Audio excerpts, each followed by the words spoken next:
open the Marshfield Conservation Commission meeting for Wednesday, July 17th, 2024.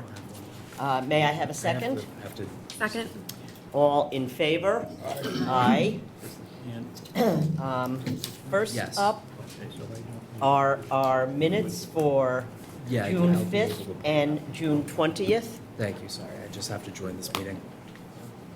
Did you have edits or changes to the I minutes, did not Mike? receive any edits for the June 5th meeting. Does anyone have anything at this point to add to the June 5th minutes? Okay. I move that we approve the June 5th, 2024 minutes as written. May I have a second? Second. All in favor? Aye. And how about June 20th, Mike? Any edits or changes? No edits or changes. I Okay. believe the only minutes for approval were the June 5th. Okay, we're only doing June 5th. Yeah. Thank you.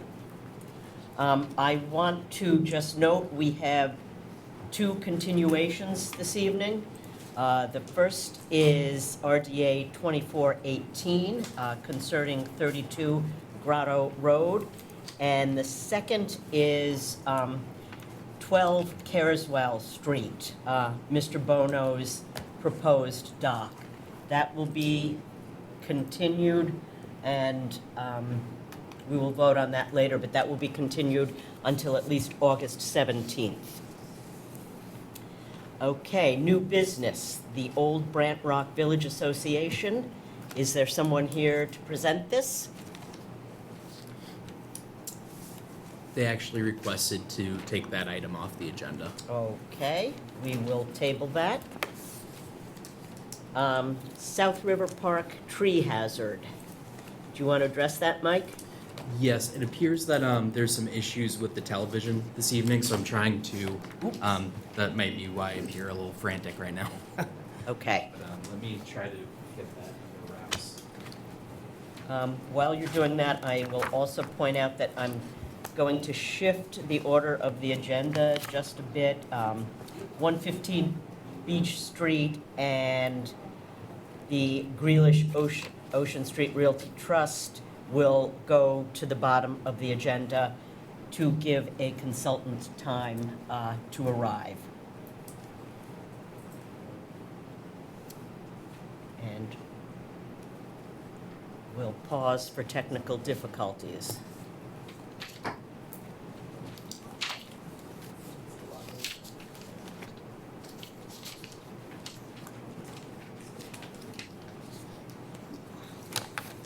Is anyone here from 201 Moraine Street regarding that hazard tree? We can get started on that. I don't think we need the audio visuals. All right, no, I don't think there's too much in the audio visuals. I know Mike's been out. I'm John Bradley from J&J Yard Care Incorporated. We're proposing to take down some trees that are on the area that's by the not disturbance posts that were placed on the property. And we have Recording in progress. And we have a walkway that's going from the gate that you go through to the backyard to an existing patio. And that's our scope of work. The walkway is approximately 134 square feet. It's going to be a permeable application. And the trees that are proposed to be removed, that I know Mike has taken a look at, I believe someone else from the board is also taking a look at, are on the list to be removed by an arborist and tree company. Got Yes, your I breath can- there, Mike? I can comment in 1 second. Thank you. Let me just pull this up on the screen. Okay, so this is just give 1 second here. This is roughly the 135 square feet of permeable walkway desired by the homeowner. Originally reached out to cut those trees and wanted to also run this idea by the commission as well at the same time. It would be pervious. It's connecting essentially a pre-existing patio area over here to a double gate here in the fence. A number of these trees are located within the maintained yard beyond the, within, essentially between the home and the conservation posts. So a lot of them are located in and manicured lawn environment.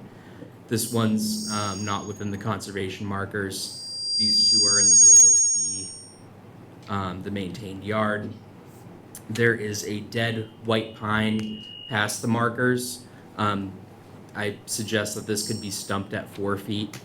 There is a large leaning oak here that does pose a risk to the property. As you can see, it's heavily leaning over the property. There are 2 other trees. There's a red maple and then a white pine that look to be in good condition beyond the markers. So I would suggest considering keeping those 2 trees and then allowing the rest to be stumped. Thank you. Is there a particular reason for wanting to take the healthy trees behind the conservation markers down? Right. I had an arborist come in, and the trees, obviously, she's got children that come down. The tree right now, if you took a vertical picture of it, is about 1.5 to 2 feet from the house. The oak tree, that the first one that Mike pointed out, which is the largest one, and the last one that was leaning, that's probably about 1 foot from the deck, and the first one is actually about 51 inches from the tank riser for the propane tank to the house. So obviously, if anything goes with that, it's probably one they should have taken down when they built it, if that's where they were gonna locate the tank. So obviously, a concern about that. The other trees, again, could wait a few years, then they'll be a hazard to the house, but again, while we figured had a crew in there to find out where the board would be amenable to taking those down, so that's why they're added to the list. Obviously, your discretion, but again, that's why I'm here before the board. Right. So your recommendation would be that the ones behind the com markers that are apparently? Yes, specifically, there's a white pine, this white pine here, that's located just beyond the conservation markers that I felt was in good health. And then there was another, there's a red maple that was flagged in here, I believe, that was also in good condition, that should remain. Okay. But obviously, I probably should meet you on site just to find out Yeah. which one, so we can paint. When you mean stumped, are we talking flush, or you mentioned 4 feet up? What? We recommend leaving 4 feet of stump to, 1, maintain the root system, and 2, it is very good wildlife habitat. Mhm. Oh, fair enough. Is there anything in the lawn area, obviously by the tank, I'd ask the board if they As long as it's not going to hit the tank. But- Well, I'd say we'd probably want to cut that one flush if that's amenable to you. Again, Mike, I'll have you verify that, but again, that would be one I'd On say. site, yeah. Anything that's in the maintained lawn area, to flush those, leave the stumps so we're not disturbing anything more than we have to. Okay, No grinding of that, things of that nature. right. And obviously the dead pine, get rid of that, that's Take behind. that. Okay. That sounds Um, acceptable. Any commissioner comment? I would agree with that, within the maintained lawn. cut 'em off. Right, cut them flush. Yeah. Okay. So, Mike, I'd like you to have a final meeting on the site, just to confirm.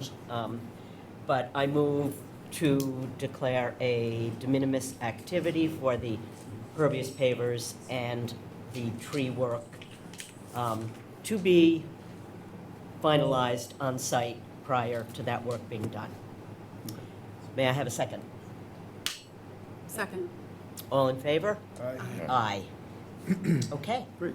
Thank No, you. Appreciate your time. South River Park hazard tree. I know we had a couple of trees down there, one across the river, and I think that's the one we are addressing now. Yeah, so there was this one that was overhanging the boardwalk. That one has been cut by the cemetery trees and greens department. They stumped it. That one was posing an immediate risk to anybody walking on that boardwalk there. And then there's also this tree that this was taken from the end of the boardwalk, kind of by the lookout area. As you can see, a tree has fallen across the river there. And the Friends of South River Park are understandably a bit concerned by it. If it, during a storm or a heavy rainfall event, it could wash down the river, cause some more issues. this could need permitting if an extensive amount of vegetation is needed to be removed to access the tree, to remove it from the area. I will reach out to a tree contractor for the town and see what he believes would be the best way forward there. Okay. But yeah, Is there any risk of somebody trying to get out there and walk across it? there could be. I'm wondering if we should put some tape, Caution tape. caution tape. Okay. Could be, attractive to some kids or something, and we don't want anybody to You get think hurt. the tape will stop them? No, no, in fact, that might draw attention to it. Yeah. I don't know. Yeah, maybe just leave it alone. But, I can bring it up to the cemetery trees and greens department and see if they want to flag it or do any additional work there. I know that since it's overhanging the water and chainsaw and other equipment would be needed. right, They didn't feel comfortable They didn't wanna with get their in there. scope of work. Yeah. yeah. Well, let's reach out to whomever does, we have a contractor, I Yes. think, and have them take a look and then report back. Okay. That's it for new business. Old business, 20 Dog Lane.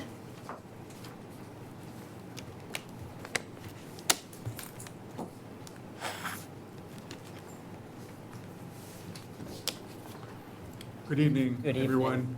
My name is Adam Brodsky. I'm a local environmental and land use lawyer. I'm here on behalf of Tyler Martina, property owner. Unfortunately, John Zimmer, our wetland scientist, well, I guess fortunately for him, is on vacation, so you're stuck with me. I don't know what particular the commission wishes to discuss this evening, but I want you to understand, and being forthright, I've been hired for two reasons. One, to the extent I can, make sure that the Conservation Commission honors the limits of its jurisdiction. And second, to ensure that it's applying the state and local regulations uniformly, because Mr. Martina is concerned that he's been singled out for some special treatment here. I don't know whether that's accurate or not, but I'm here in that capacity. I know a little bit about the site, a little bit more about the regulatory status, but I don't have personal knowledge, so I'll do my best to answer any questions. I did provide the commission with a letter on July 1, 2024, really addressing the commission's jurisdiction and the limits of its jurisdiction, because I believe the commission has tried to extend its jurisdiction beyond the 100-foot buffer zone, which it cannot do in this instance because there's been no evidence of actual alteration of wetlands, which would give you the right under the State Wetlands Protection Act, as well as the local bylaw and your regulations to grab jurisdiction outside of 100. So for example, it was proposed to take down an oak tree on the, I guess, the landward side of the house that's being constructed. That oak tree is far outside of the 100 foot.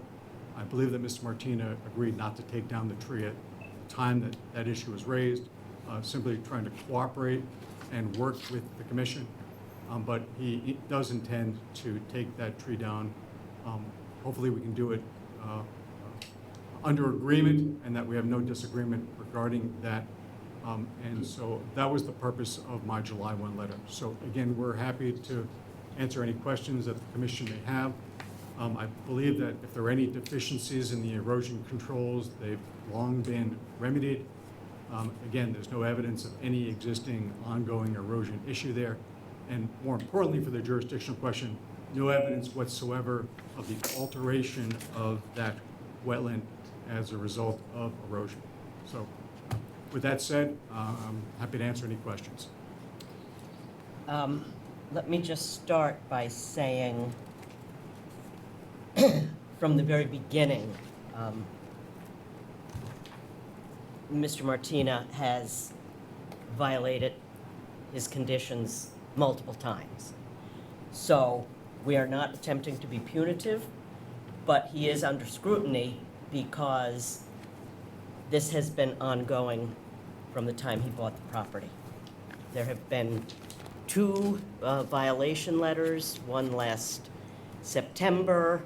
That led us to a meeting, long story short, with Mr. Zimmer and an erosion control plan and a monitoring plan. And on November 1st, I sent a letter outlining what was going to be necessary prior to going into last winter. John Zimmer monitored the property from October to March. On March 8th, reporting stopped for 6 weeks. On May 20th, Mr. Seeley went to the site and found deficiencies, one of which was the DEP sign was completely illegible, as it still is today. We did more correction of deficiencies there, and we were alerted by the neighbors that there was a tree company there. The final site plan very carefully marks what trees were agreed to be allowed to be removed and what was not. I don't know I don't know what tree the tree company was there to work on, but we were not indicating that he cannot take a tree down. We just need to know what his plan is, because there is, and I don't know what tree they were there to take. Based on your attachment, if it is the one outside of the 100-foot buffer to the left of the front corner of the house, that is outside of our jurisdiction. The very large oak right behind the house, under which the deck is now built, that is jurisdictional to us. That is in the 75. So we need to clarify that, exactly what the tree work was going to consist of. Number Thank you, one. Chair. Please, I'll let you continue. Nope, go ahead. No, all that I know is that we're proposed to remove the oak tree that's circled in red on the site plan that was attached to my letter, and that is outside of the 100-foot. That is outside of the 100.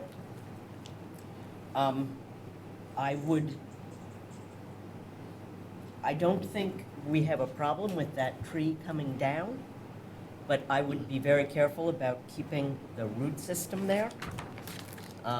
This is a precipitous slope, and that house is right on it. So I believe that we would share your concern not to destabilize the site. With that said, you don't have jurisdiction to regulate the removal of that. Do you have anything that you want to add now, Mike, or? Yes, at the last business item that this was discussed under on the June 20th meeting, the commission did ask for a planting plan and associated timeline, which it was indicated that those were already provided to the commission. I believe what the commission was looking for was essentially a marked up site plan of all the erosion controls as they exist or should exist on the property, as well as an associated timeline for all outstanding tasks such as seeding, loaming, etc. However, there was a plan provided by Mr. Zimmer on May 3rd. However, some of the timelines did not add up. Essentially, for example, the erosion control blankets were to be placed by May 13th, 2024, and they were not fully installed until June 28th, 2024. So ensuring that we have an updated timeline with accurate times and proposed deadlines would be beneficial. I was led to believe that all the information had been provided to the commission. If there are any deficiencies, I'm happy to work with Mr. Steele to provide additional information. I would remind the commission that Mr. Martin has 3 years in which to complete this project unless this order of conditions is extended. So that's through 2026. But again, in the spirit of cooperation and because of the commission's concern, we'll endeavor to provide additional reasonable information. Again, I was led to believe that you had everything, but we're happy to supplement that. With respect to the erosion control that is outside of the 100, originally, all of that erosion control was agreed upon, including the erosion control demarcating the driveway, because an abutter to the back was concerned about channelization and debris going onto his property. Those erosion control measures are pulverized. They are totally, they're sawdust. And I realize they are outside of our jurisdiction, but they were agreed to. And when they are agreed to, I believe it is the burden of the applicant to maintain them in good condition, regardless of, Well, only if the applicant agrees to maintain them. So I don't know what well, I Mr. believe Martina when wishes to the do point with respect of to having it was to keep it there and to keep it maintained, which has not happened. Right. Again, I don't want to get into an extended discussion because I don't know all of the facts. The commission grabbed jurisdiction outside of the 100 that it shouldn't. I think there was an effort to cooperate with the commission. I think that cooperation is limited because there are expenses associated with that. There's no evidence of erosion or alteration of the wetlands. So I'm happy to, I'm happy to discuss that with Mr. Martina and report back. I also know that it's been a different stage of construction. So, the phase of the project has changed. So I have no idea whether that's actually still needed. I believe that there was a dumpster that some of that was related to, and that dumpster's been removed. Again, that was agreed upon, but I can't really speak to that. As well as replacing those, it would be up to Mr. Martina whether he wants to voluntarily replace those. Well, in the special conditions of this application, Order of conditions, which Mr. Martina did not permit, but he owns the property, is subject to. right, so he owns the conditions. There is a special condition noting that we are going to be looking outside of our 100-foot jurisdiction, given the extremely tenuous nature of this property and its relation to a resource area. I've read the order of conditions. I didn't flag that condition. I don't doubt that it's there. And I know you're It's completely unenforceable. So, It I mean, may be you can put whatever you wish in an At order. at the time, Yes, sir. Go ahead. at the time this was permitted, there was large stockpiles in that area. And I don't recall exactly, but I think there was concern that there was runoff from those stockpiles going Getting- down that slope. Down the slope. Mhm. Yes, Those that was, stockpiles have been removed, so that's no longer an issue. that was a concern. And to your point that we do not have that jurisdiction, under the Marshfield bylaw, I believe the intention of looking beyond the 100-foot is preemptive, because it makes no sense to wait until we have a catastrophe and say, oh, now we're out, now we can enforce.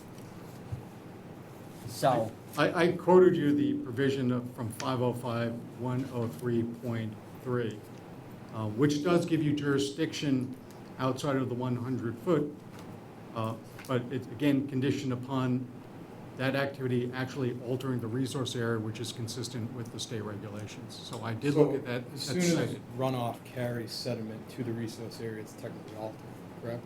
I'm sorry? If runoff carries sediment to a resource area, it's altered, correct? Yes. So to There's- prevent that, There's no evidence of any of the sediment from this site getting into the wetland. There's been allegations of sediment getting behind the erosion controls, which are 50 feet from the wetland. But I think to Chairman's point is, with the agreed upon site plan, and we're not being reactive, we're being proactive to prevent that from ever happening on the agreed upon site plan and the approved site plan. I think we share your desire not to have any alteration of any wetlands.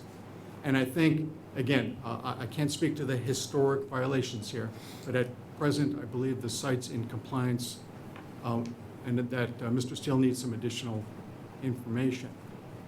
With that said, you have limits to your jurisdiction, and you can't go beyond your regulatory limits. So we share your desire and your intent to protect the wetland. This is a valuable resource both for the community as well as Mr. Martina. But you have to understand that there are regulatory limits to what this commission can and cannot do. Respectfully. Agreed, but you said you just recently came into this. Yes, sir. This is a very challenging location, excuse me, that was created by the previous owner, the way he subdivided the property and put that house in a very difficult location. So the order of conditions were created to protect that slope. And, as far as your client feeling that he may be under more scrutiny than others, that's true. And we designed that order of conditions that way to keep a close eye on things.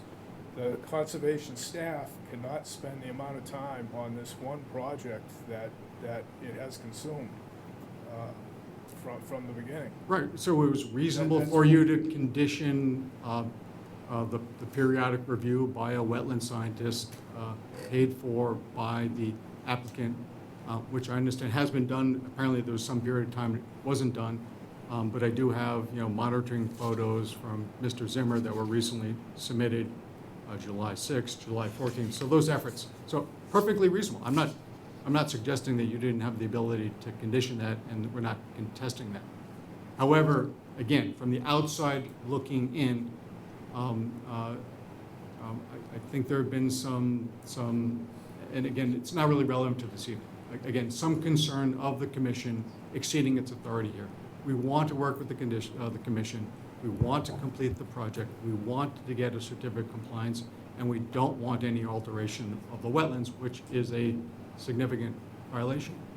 I'm not aware of any evidence that that has occurred. Understand your concern, but it just hasn't occurred. And we'll continue to comply with the conditions. I would respectfully suggest that if Mr. Martina had complied with conditions from the beginning, we wouldn't be here having this conversation. I can't explain or excuse what's happened in the past. Excuse me. I got the sense that the commission did not want to issue an order of conditions of this project to the prior owner, but an order of conditions was issued, and so there's a legal right to build this home there, provided that Mr. Martina complies with conditions in the order. Agreed. So with respect to the oak, which I believe is in the photo behind me, right there on. I'm disoriented with different screens. You're pointing over there, but yeah, I understand. Yeah, but So I think we have. I believe that is the oak that is going to be taken down right next to the house. Okay. Obviously, outside of jurisdiction, too close to the house. With the construction of the house and the septic system, I'm not sure it's going to survive anyway. So that's coming down. Okay. Just so everyone is clear, before anything can happen to the oak off the back corner of the deck behind that tree, Mhm. that is jurisdictional, and we would need to know what was intended should anything need to happen with that tree. Understood.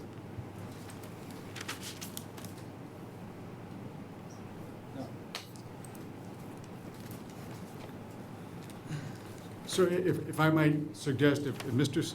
Steele can send me an email, Mr. Zimmer, an email as to what additional information you haven't received and is missing from the file, I'll endeavor to get that to the commission? First thing, got to be able to read that DEP sign. Was unaware. We corrected it and it was, Mike said it was okay, and I haven't It's, heard since. I mean, I don't look at it every day. Yeah. well, it's overgrown, so you can't see it, but it's not terribly legible. So do we need to just Just cut needs the brush away from Get the a- sign? Or get it needs the to be brush away and- repainted? and take a something, you can't take a pen. Can't see that. You just, Is there any doubt that this commission knows where this site is and I'm needs the not worried sign? about the commission. It's, It's part of the order of conditions. the public needs to know, and it's part of the order of conditions, so. I was being smart. Okay, so, are we clear? You may take that tree down. Leave the root zone down there intact. No, Not- there are no conditions on that. You have no jurisdiction. So, again, I don't know why anyone would want to destabilize that site, but the commission can't condition work that's outside of its jurisdiction. Well, if we wanted to really get into it, we could talk about the root zone possibly being jurisdictional, but Oh, I think that's I hard think pressed. I would highly recommend that you do not grind that stump out. Your recommendation is heard. Again, there's no reason why anyone would want to make this situation any worse. All right, Good. I think we're good. Thank you very much. Thank you. I think John would have been easier, but I apologize and Oh, we always like to see you, Mr. Brodsky. You haven't been here in a while. I have not, to your benefit. Thank you. Indeed. Okay, thank you. You're welcome. All right, our first public hearing is a new one. I will read the legal ad. In compliance with the regulations of Massachusetts General Laws, Chapter 131, Section 40, the Wetlands Protection Act, and Code of the Town of Marshfield, Chapter 294, Wetlands Protection, a public hearing will be held by the Marshfield Conservation Commission on Wednesday, July 17th at 6:30 PM to consider the request for determination of applicability filed by NextGrid NFF Marshfield LLC for a photovoltaic array at 23 Claypit Pit Road. And is someone here to present this project? Yes, hi everyone. Rob Bukowski from Westland Sampson representing NextGrid. Hi, okay. I can jump right in here. I don't know if you want me Nope. to share my screen. Oh, there's Daniel with NextGrid. He's on as well. Okay. Sure, can you give them screen sharing, Mike? Yes, I just made you a co-host, Rob. Okay, thank you. And I can give a quick introduction. This project is, like you said, it's a solar voltaic site. It's on the town, Cap Town landfill at 23 Clay Pit Road. This project has been, we won this project via RFP in 2020. We first looked at the site in 2019. Due to some site factors, our layout has changed. There's been some slight changes in what we believe were the wetland boundaries back in 2019. We have been in utility study for quite some time and are actually pretty close to being able to break ground at this point. So we went back in, surveyed the wetland boundaries, and it looks like at this point we are within the 100-foot buffer on a few of our panels.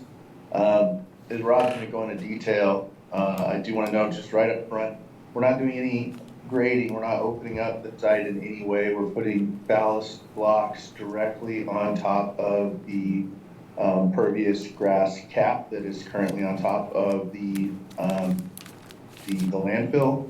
We're going to have gaps between all our panels.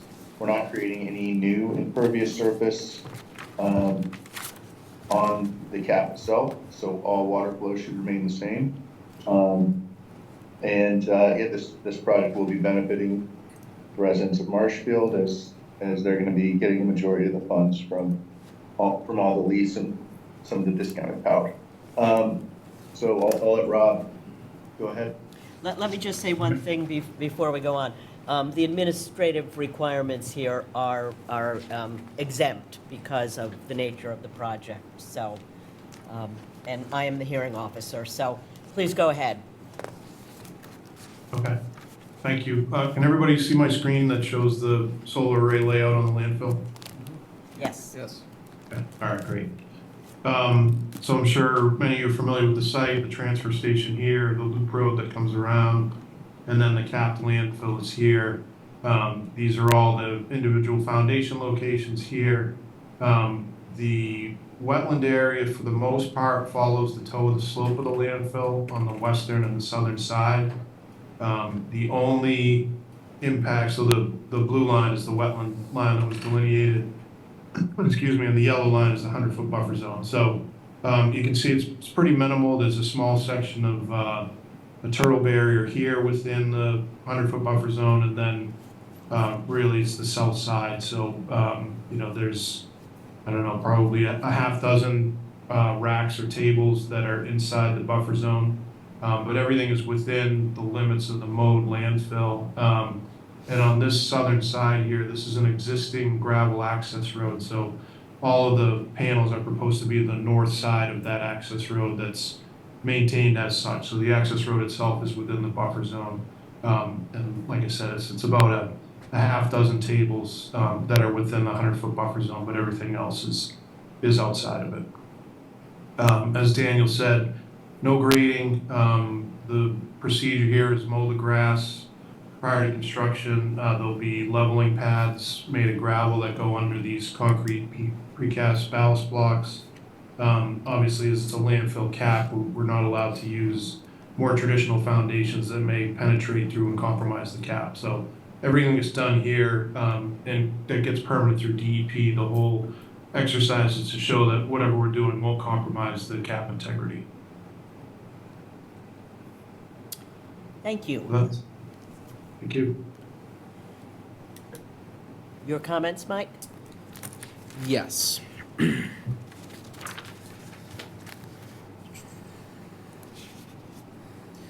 So the solar panels will be mounted on ballasted foundations. Connections between panels and equipment will be ran via above ground cables.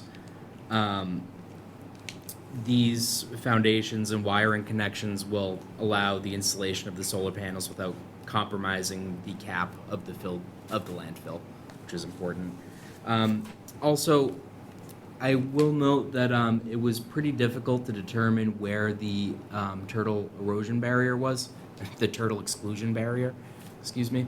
That should be noted or outlined in more detail in the site plan. I'm not sure if it was also noted if you intended that the 7-foot tall fence would keep the turtles out, or exactly what the turtle barrier there was proposed.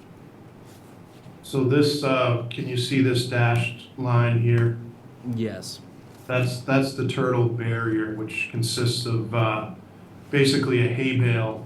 What's different between this sites and other sites that may have a turtle barrier is that we can't stake the bales into the cap, again, for reasons of maintaining the cap integrity. So the idea here is there's a fabric that goes underneath and it's wrapped around the bale to provide that turtle barrier.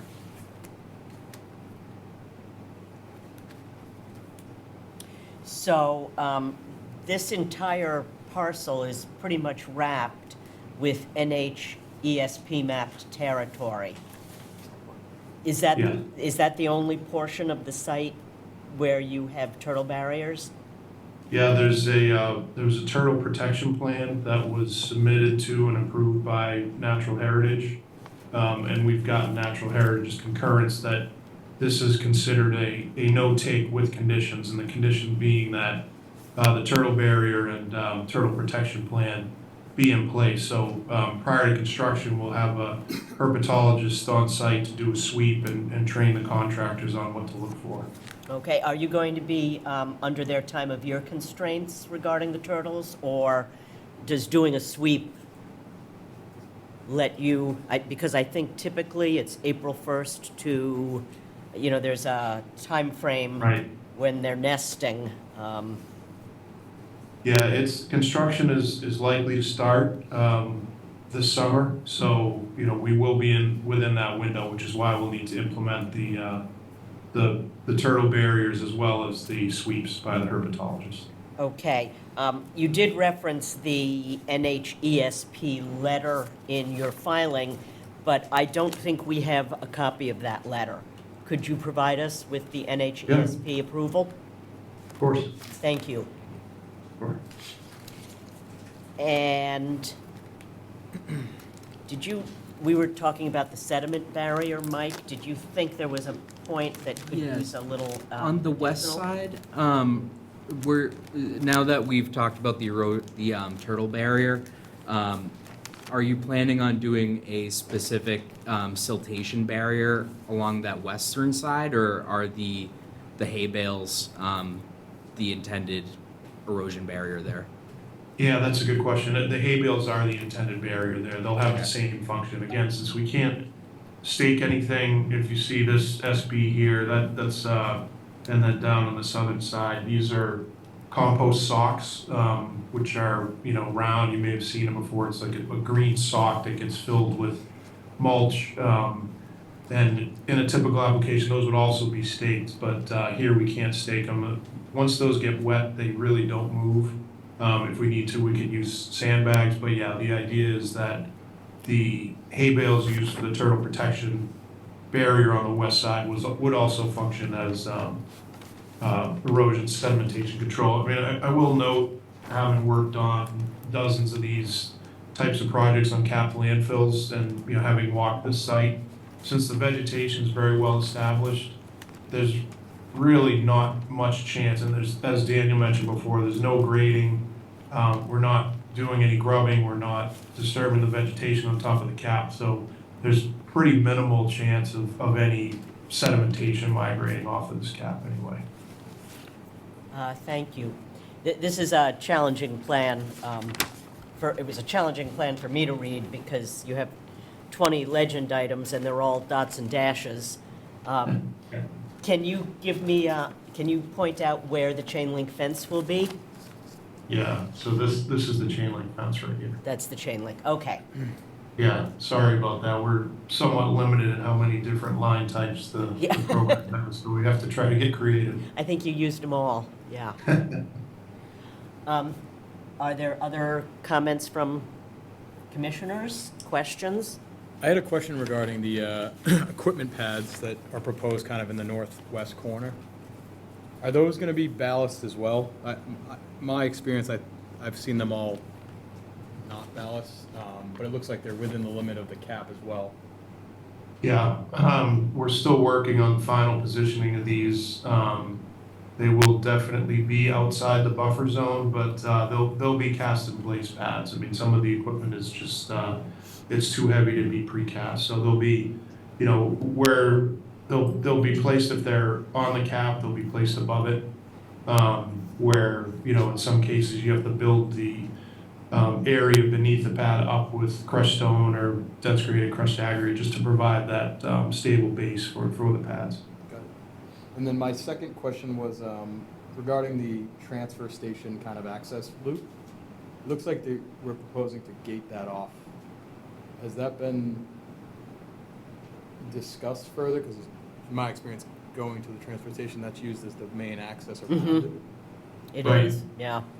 Yeah, this was included in the original plans that were permitted through DEP and through the town, but that's something that, we as Next Grid and us have flagged as something that we need to run down with the people that operate the transfer station and figure out the best way to do that. Okay. And then secondly, just Commissioner, to the commission question, I guess with the limited disturbance in the buffer, I mean, there's really no disturbance. They're just placed right on top. An RDA is appropriate for this. Would you? Yeah, I was thinking that through too, but yeah, they're really out except for that tiny bit of the Right. buffer, they're out of all resource areas, so an RDA is the appropriate mechanism. Okay. Any other commissioners? Any comments from the public? Okay, Hearing none, I vote to close the hearing. And here, issue a determination of applicability with a +5, -3. And you want to read the conditions, Mike? Yes, the standard RDA conditions would apply here. Ensure best management practices are followed before commencing the work. Obtain all pertinent permits, and to see the conservation administrator or agent for guidance on work beyond the approved work activities. And provide us with the NHESP communication that you have. Yep, no problem. Okay. Sorry, just for clarification, that you're voting on a negative determination, correct? It's counterintuitive. It's, did I read that? It's a +5 and a -3, which is what you want to hear. It's a It makes absolutely no sense, but trust me, you're good to go. Okay. Okay, may I have a second? Second. All in favor? Aye. +5 is, yeah. You don't want to be bored by the way that works. Okay. Okay. I heard the word positive, so I just wanted Yeah, to no, clarify. you are approved. Okay, great. And, yep, just get us that letter, and Mike will Yep. send you the paperwork you need from us. Okay, will do. All right. Thank Thank very you. much. Thank you. Thanks so much. Bye. Bye. Okay, next is 410 Union Street, also a new hearing. In compliance with the regulations of Massachusetts General Laws, Chapter 131, Section 40, the Wetlands Protection Act, and Code of the Town of Marshfield, Chapter 294, Wetlands Protection, a public hearing will be held by the Marshfield Conservation Commission on Wednesday, July 17th, 2024, to consider the request for determination of applicability filed by Kara and Patrick Driscoll of 410 Union Street. And the hearing officer is Commissioner Lake. Mike, can you confirm that all administrative requirements have been met? Yes, all administrative requirements have been met. Thanks. So the work proposed is located in a resource area falling within our jurisdiction. It's in a buffer zone to bordering vegetated wetlands.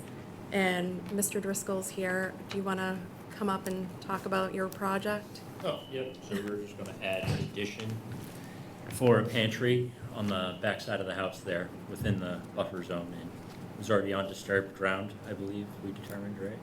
And we were gonna put it on footings, so we're not even gonna be putting a foundation down, so.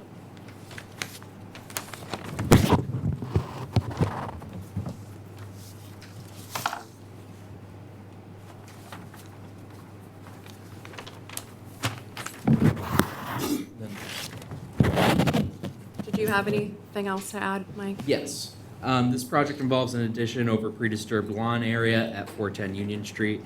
The proposed addition would be 8 foot by 12 foot and would be built on 3 concrete piers to support the structure. A septic system was previously permitted for the property and received a certificate of compliance, as well as as part of that permitting process, they went through and completed a planting plan with conservation markers and received a certificate of compliance on all work.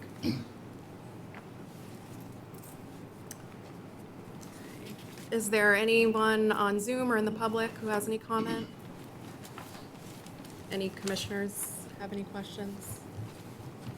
I don't have any questions, but I was hearing also when the house was renovated and the septic was done, and I think they did a very good job. I think it's a nice place. Yeah, I was out there. It's a nice property. Thank you. And the building commissioner, he had said he had no issue with the proposed project. So hearing no other comments, oh, Mike, did you have any special conditions? Yes, I would suggest the following special conditions: ensure best management practices are followed before commencing the work, obtain all pertinent permits, and to see the conservation administrator or agent for all work beyond the approved work activities. So I'll move to issue a determination of applicability with a +5 and a -3. May I have a second? Second? All in favor? Aye. All right, thank All you. set. When was the house built? 1818 maybe, I believe. I Nice. I know, it's, yeah, somewhere around there. Looks great. Thank Yeah. you very much. The pantry will be a nice addition. Have a great day. Okay. 1187 Ferry. This is an amended order of conditions.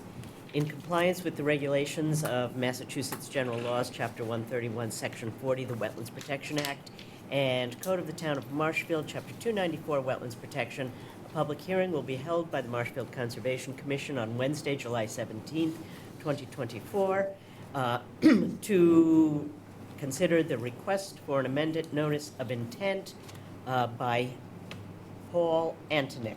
And the hearing officer is Vice Chair O'Donnell. Okay, Mike, can you confirm administrative requirements? All administrative requirements have been met. Okay. I think I saw Mr. Antonick on a Zoom call. Yes, how are you guys? Can you hear me? We can hear you. Go ahead and proceed. Great. Michael, can I share my screen? Yes, I can make you a co-host quickly.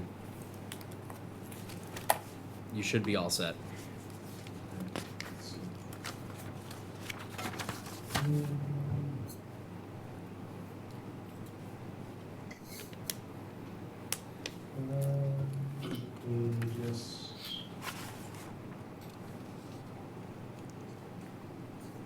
Okay, so what I'd like to do is just, it's been a little while since we got to you. It took me some time to get my engineering wrapped up.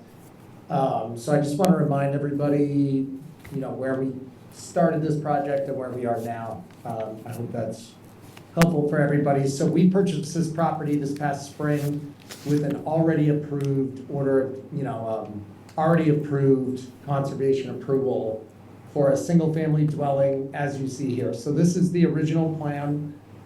And what I'd like to point out with the original plan is that we built the structure in the exact same spot that this plan is. And I originally came to the commission because I wanted to discuss the backyard because of the very wet nature of the rear yard. During that application, to come back to you guys to speak about that, we started our demolition. We got our demolition permit from the town and our permit to build. We progressed forward with that. We demoed the house. And during that time, we continued the conversation with you. So what I'd like to point out in this plan here is there is a couple things. You'll notice that under the house is a septic tank, and I can't, for some reason, point with my cursor, but you'll notice in the bottom, you'll see the septic tank at the bottom indicating that the top of the cover of the septic tank is at 7.3. You'll also notice it was proposed originally to put pavers underneath the entire house, all the way across for parking, and that was consistent with the 7.3. The thing that we were uncomfortable with and worried about for the future of this plan was the fact that to the right and left of the house, it sloped down, creating channelization of the water left and right of the home. So if we go to the next slide, you'll see that our analysis, previous to taking the house down, created existing conditions at the time of demolition of the old structure, creating erosion and scour along the roadway and the southern property line. And it also, in an extreme flooding event from the street, created channelization on the right side of the house, which is the top of the screen. And you'll notice that there's a retaining wall at the top of the screen, and the neighbor sits at 6.5, whereas the backyard was at 5.0. So it's considerably higher.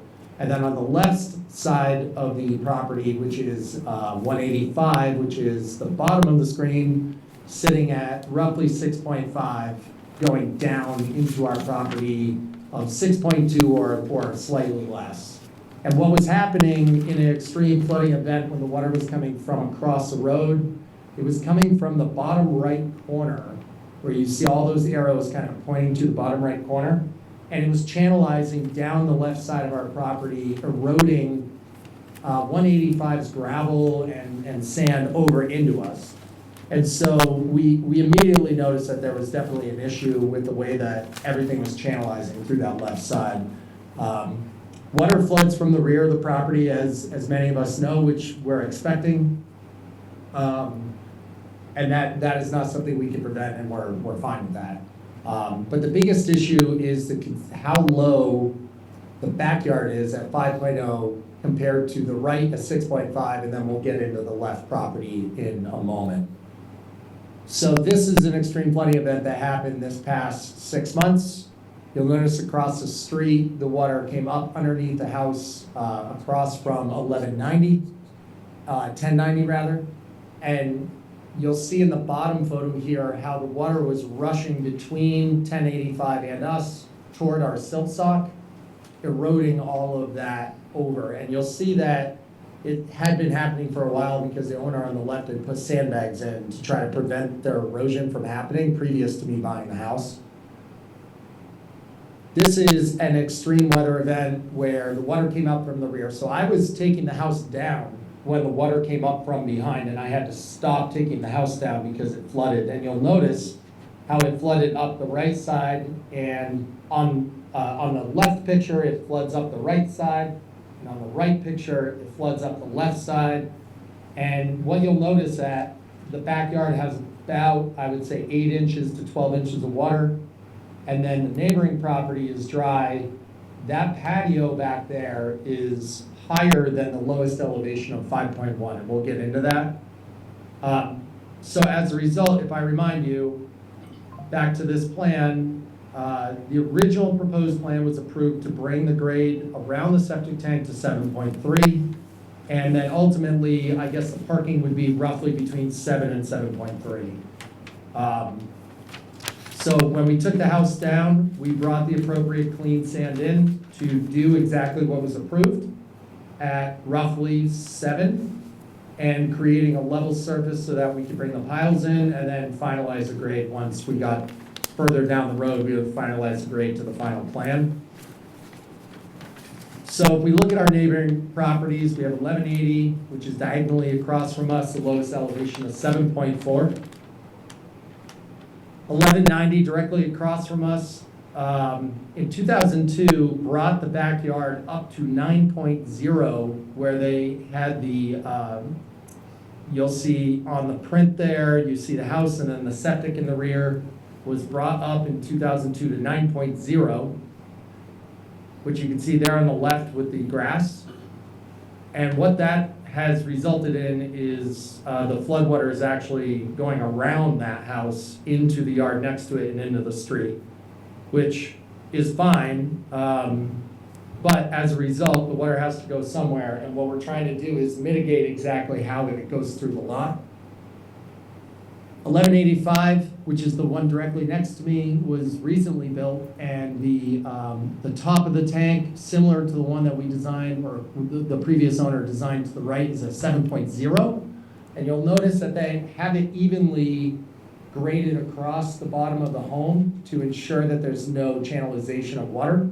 And if you remember the patio in the back, to my best judgment with my my eyes, that patio is consistent with this level. Now, I obviously can't go on the property, so I can't measure it, but it's very similar. So if we go back to that right picture, you'll notice that that patio is up to approximately the level of the driveway, which is consistent throughout the property.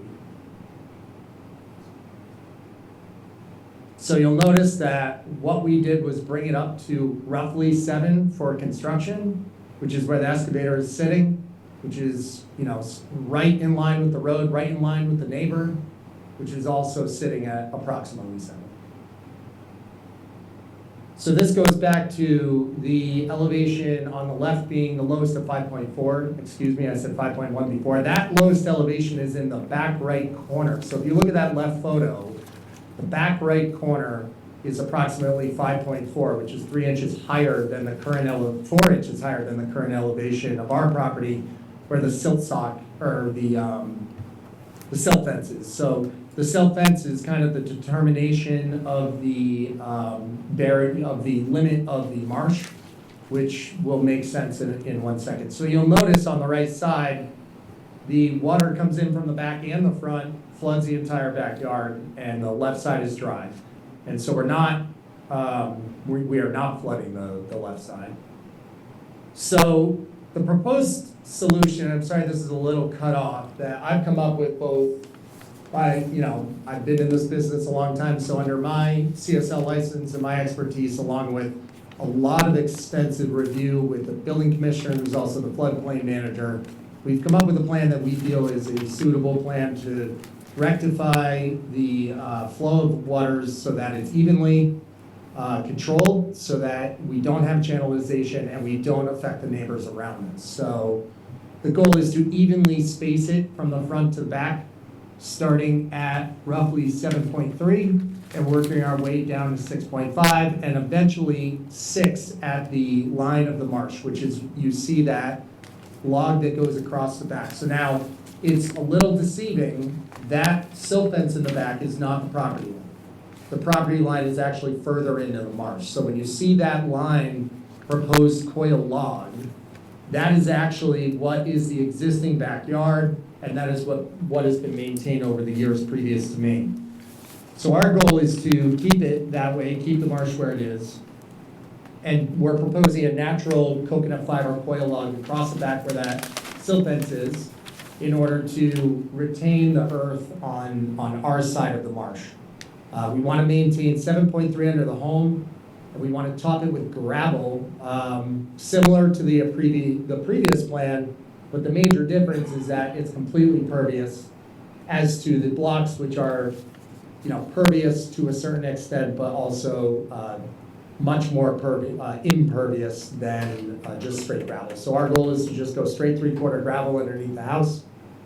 The north side, where the wall is, we want to just grade that 7.3 across to the wall, slightly sloped down, but not more than roughly 7. The south side, we don't want to go above the neighbor's property, creating water going into their property. So we're proposing that we drop the grade slightly to 6.3.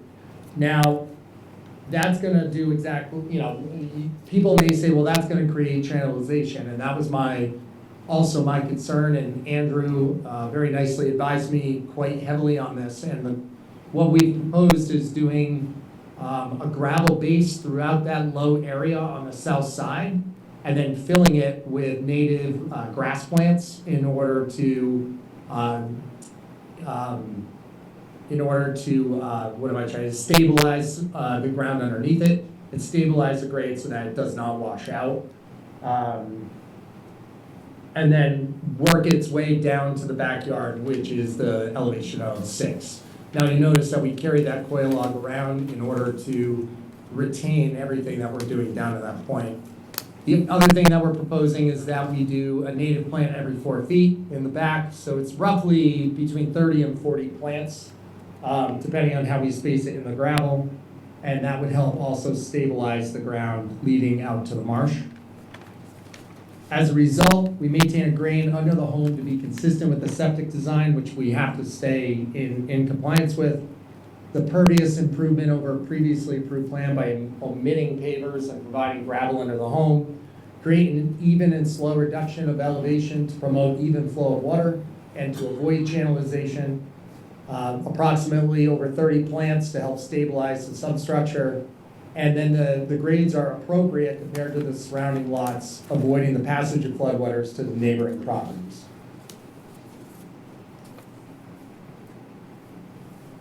And that is what I got so far. Any questions? Mike, your comments? Yes. So upon reviewing the proposed conditions, I did notice that there was a slight discrepancy with the number of piles on the plan, so that would need to be revised. It appears that there's only 18 noted on the proposed conditions. There are 20 on site, as well as some diamond pier footings that are not noted on that site plan.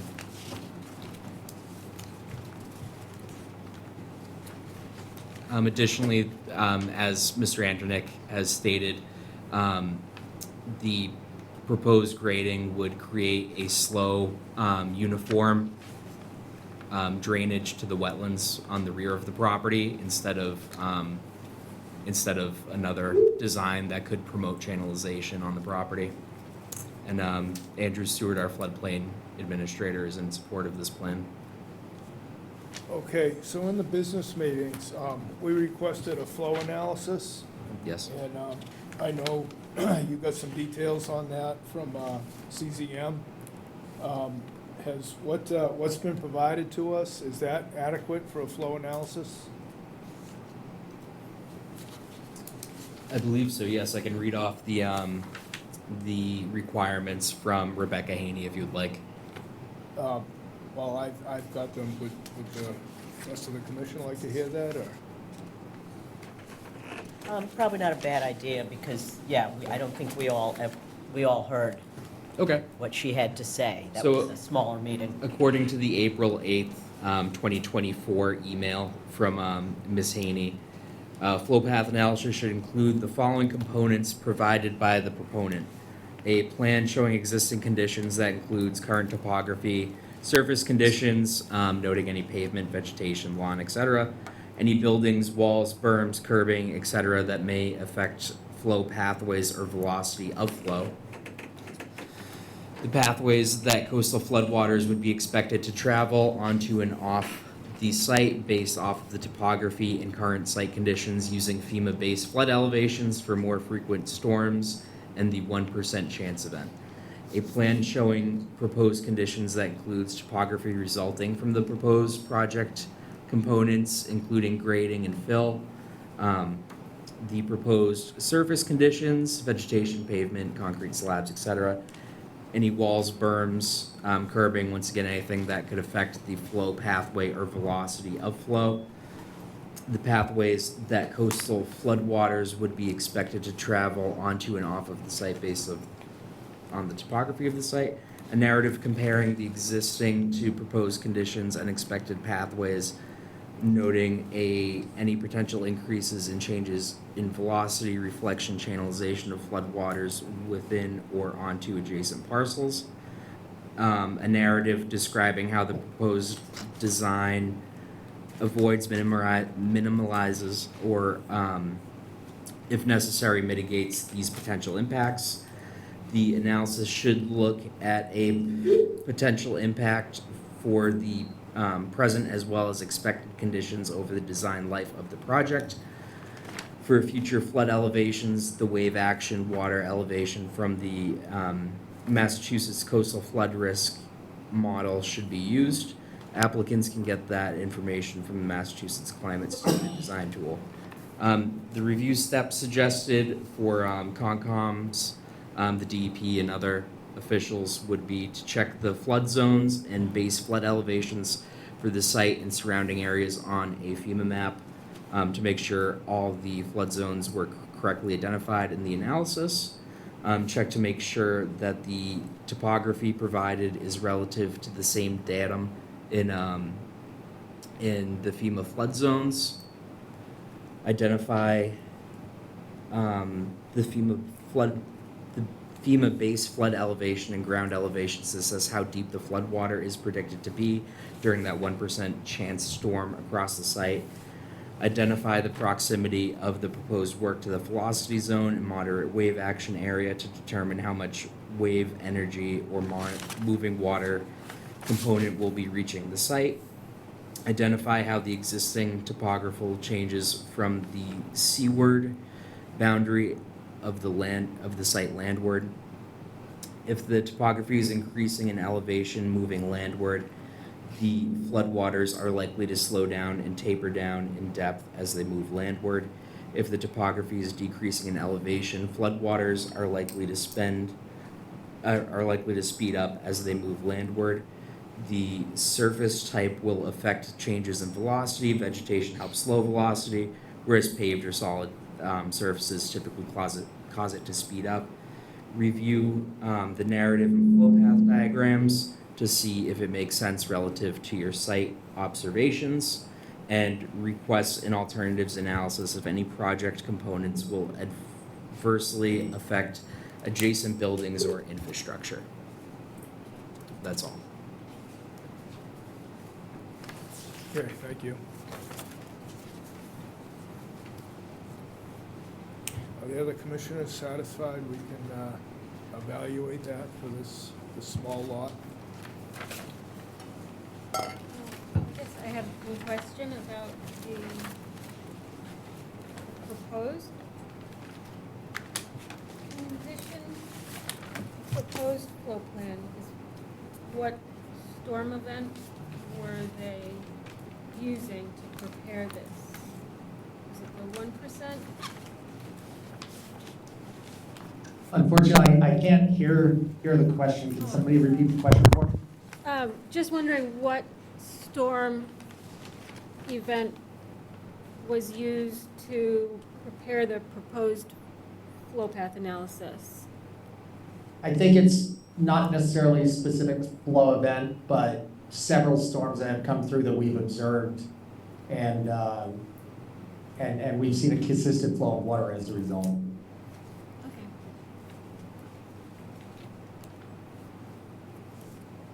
I'd also like, Michael, I'd like to just notate one quick thing on the piers. I took a quick look at the previously approved plan, and it looks as though it had been previously approved for the amount of piles that are on site, and this plan is just not indicating them perfectly. So I can update this plan, I can have Rob update this plan to indicate the piles correctly. I think it's not necessarily accurate. Thank you.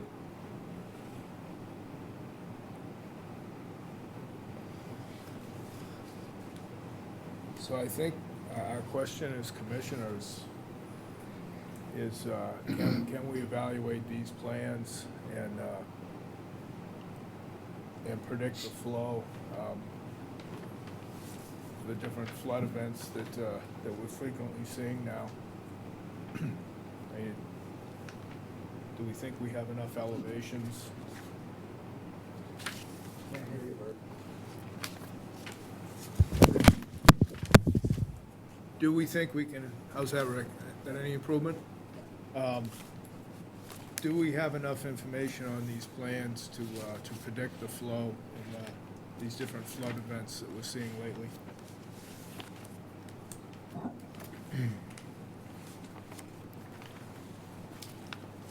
Does the CCM guidance specify,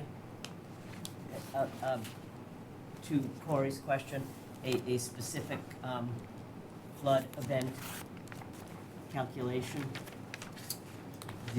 Yes, 100 year in or the whatever?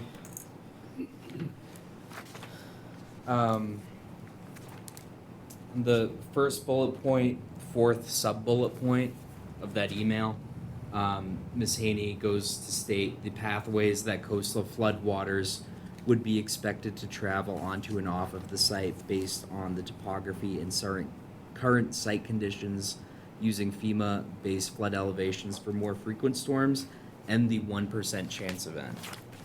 And that is, the plan should, in tying it all back together, the plan should include that information, according to Ms. Haney. The flooding photos that we have seen here, do we know if any of those occurred during a storm that was categorized as, once in 100 years? I don't think you can. I'm uncertain. I don't know. Oh, I believe Andrew Stewart raised his hand. Andrew, would you? Andrew, can you comment on that?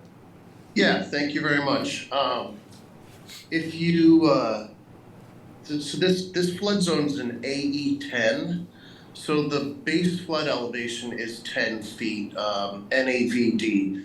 And as PJ was showing earlier, the street is basically 7 feet NAVD. So in the 1% storm, there'll be 3 feet of water over Ferry Street. So that's, and so that, and if you look at this flow path analysis here, you'll see that he did add that there is going to be flow coming back up from the marsh as well, because it's going to be rising from both sides at that point.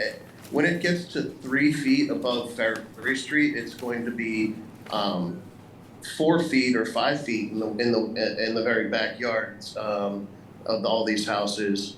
The water will be passing freely underneath this house.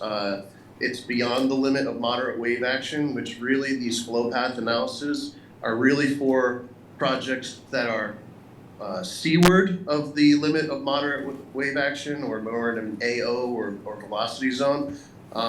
So this will have less than 1.5 foot waves, mostly generated from just wind during the 1% flood. And so really the purpose of this project and the way that he's designed it is to handle the more frequent storms, more so than the 1% flood. The 1% flood's it's gonna knock houses out of commission all up and down the street, so. Yeah, I think, I was trying to make the point that I think when you observed the flooding, I think that was, just during a king tide, right? It wasn't even a particular storm? That's a king tide. And there was a storm, but that's not like even a nor'easter or a hurricane or anything like that with, with major storm surge. Yeah, so flooding is not unusual in this neighborhood now, so we need to design for this.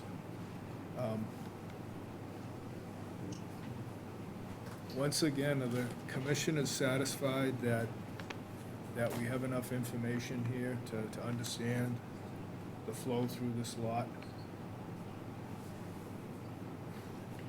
Yeah. Yeah, it's to a point, to their standards, I would say no, but I guess it comes back to the question, is it necessary? And that's, I think, what Andrew's getting at. Yeah, and I guess the point is that, residential lots are excluded from stormwater management. But CCM does recommend this, so I think to understand this flow is important. We need to know how it's gonna impact the other houses in the neighborhood. But what I see here, I think, water runs downhill, correct? So.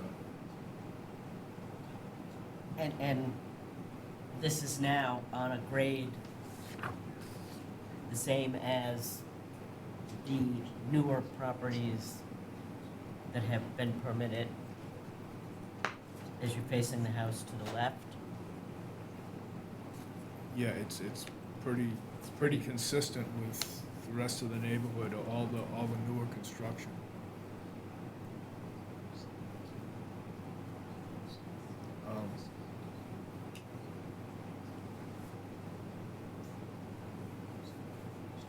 The other commissioners got questions or need further clarification?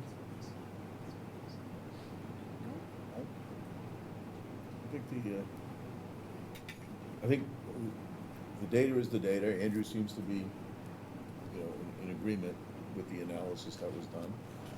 I don't have any more knowledge to challenge it or question it. But I guess the next step is there are people in the audience that have any other opinions. Yeah, I wanted to see if. Yeah, no, I don't know what else we could ask for or could be given to us to make a. Sam or Corey, anything from your experience? The plan that's shown reduces the channelization, so I think it's an improvement that it won't produce, a channel of runoff that's ripping off sediment and throwing it into the salt marsh along the way. So I think this is an improvement over what's currently there. Yeah, it seems to me, in a moderate flooding event, you'll get the flow through the left side, and as it increases, eventually it'll take everything off the road, you know, Yeah. the whole lot is lower than the road. And I did visit the site and saw that the salt marsh is hydraulically constricted so that it's not really connected to the river except through one culvert that's down the street that the water comes in from the river and floods the marsh. And then I guess it goes out when tide goes out. So it's a, You're right, I mean, there's other conditions, a different sort of storm, you know, heavy rains, you'll actually have flooding from the marsh yeah. coming up into that yard. That's what they saw in some of those pictures. So the marsh will hold the water until the tide goes out enough, which is what it's supposed to do. Yeah. At this point, I'd like to open it up to questions from the public. Mr. Carberry? Can I address the commission? How are you, Commissioners? Good. Good to see you. Hi, Michael. Hi, Bill. Patrick Carberry, 1190 Ferry Street, right across the street from 1187, and also representing a butter right next to 1187, Kathleen Monahan, who's at 1180. Rick, why don't you either sit down or go to the Okay. podium so that the mic picks you up for the, Okay. Can you hear me now? very good. Okay. You want me to repeat all that?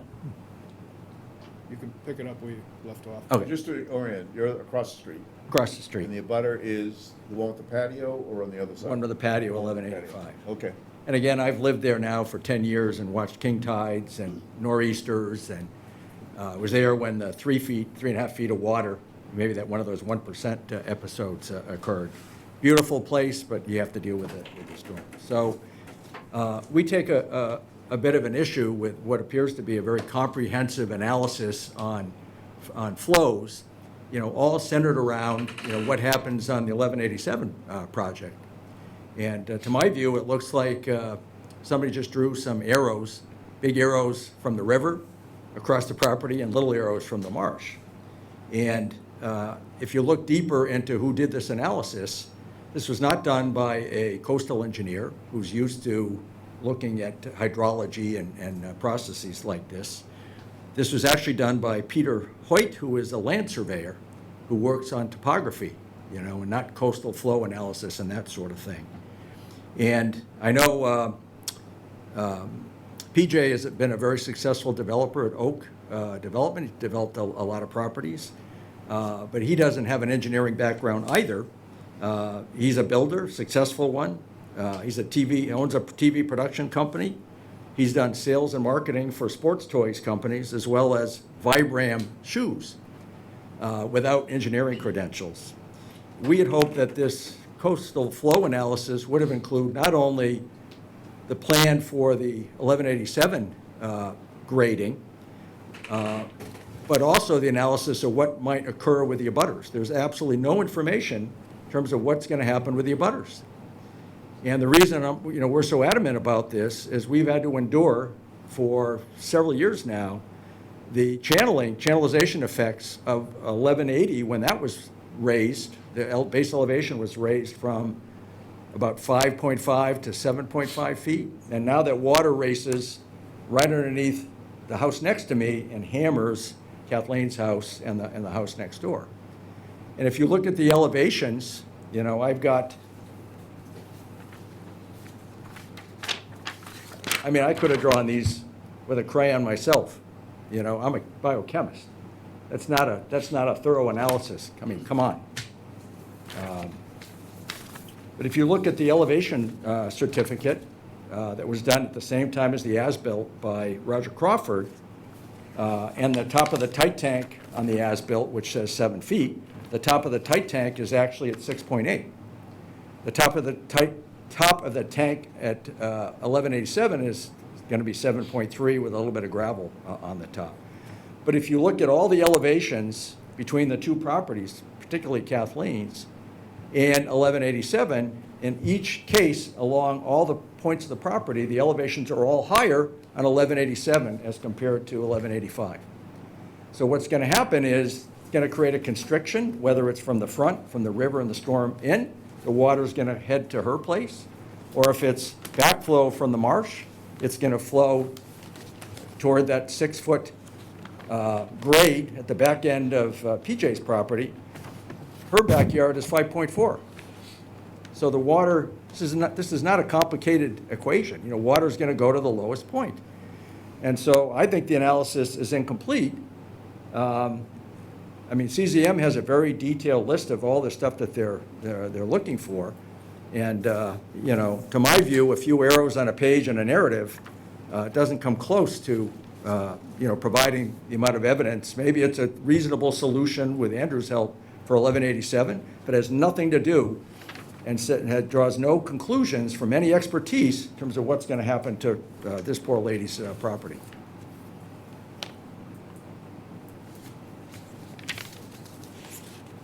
And we fired our lawyer because they stunk. The last thing our lawyer said to us at the last hearing was, this project should not be allowed to continue building because it's being built on unpermitted fill, which is the jurisdiction of the Conservation Commission. And there's a Massachusetts law that says no fill.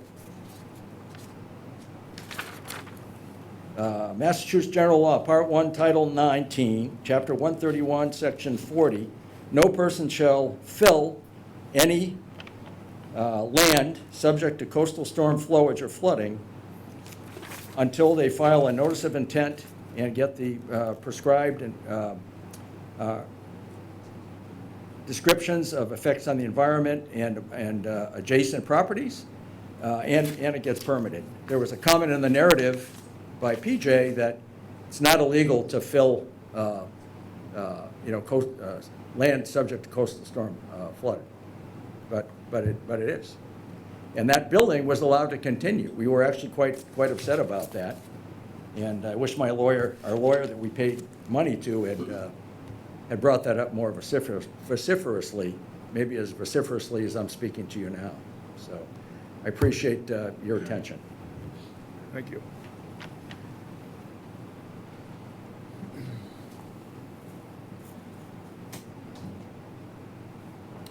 So as I recall, we did issue an order of conditions for this property, and demolition proceeded. And part of the order of conditions, we expected that the old foundation would be filled, the old cesspool would be filled, so that would require a certain amount of fill. When Mike put the cease and desist on, it was because the amount of fill brought onto the property seemed excessive. Is that correct? And it was also within the buffer zone to bordering vegetated wetland where no fill was noted. And they did also cut a tree associated Okay. in that buffer zone as well. Yeah, so there was a stockpile towards the rear of the lot. Yes, they had spread down a significant amount of gravel near the. And that was actually about the same time they had one of those floods. It was within a few weeks of that, yes.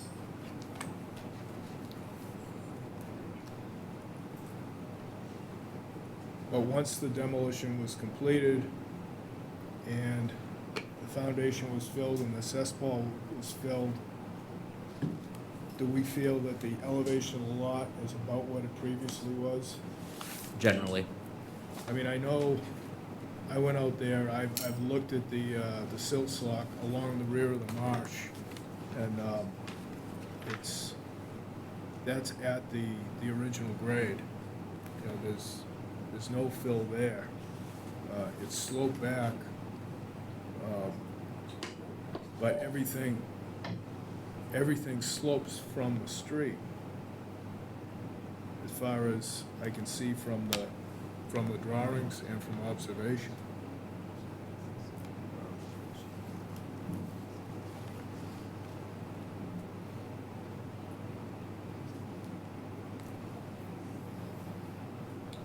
Again, I would like the thoughts of the commissioners that may have a little more experience. As a part of the CZM analysis that we requested last meeting, I think the answer to apologies, I forgot your name. Patrick, what he was getting at is, this plan doesn't meet the requirements of what we requested. I think I personally disagree that it was required for this project. And I think that's what the building commissioner was mentioning, but we did at the last meeting request that. And I think the submitted material doesn't meet those requirements. Like, there's no velocity analysis performed. It says right on the plan, no official drainage calculations were performed at the time of the plan creation. Like, it's not compliant with CZM's requirements, whether I think it's just or not, but that we already decided that.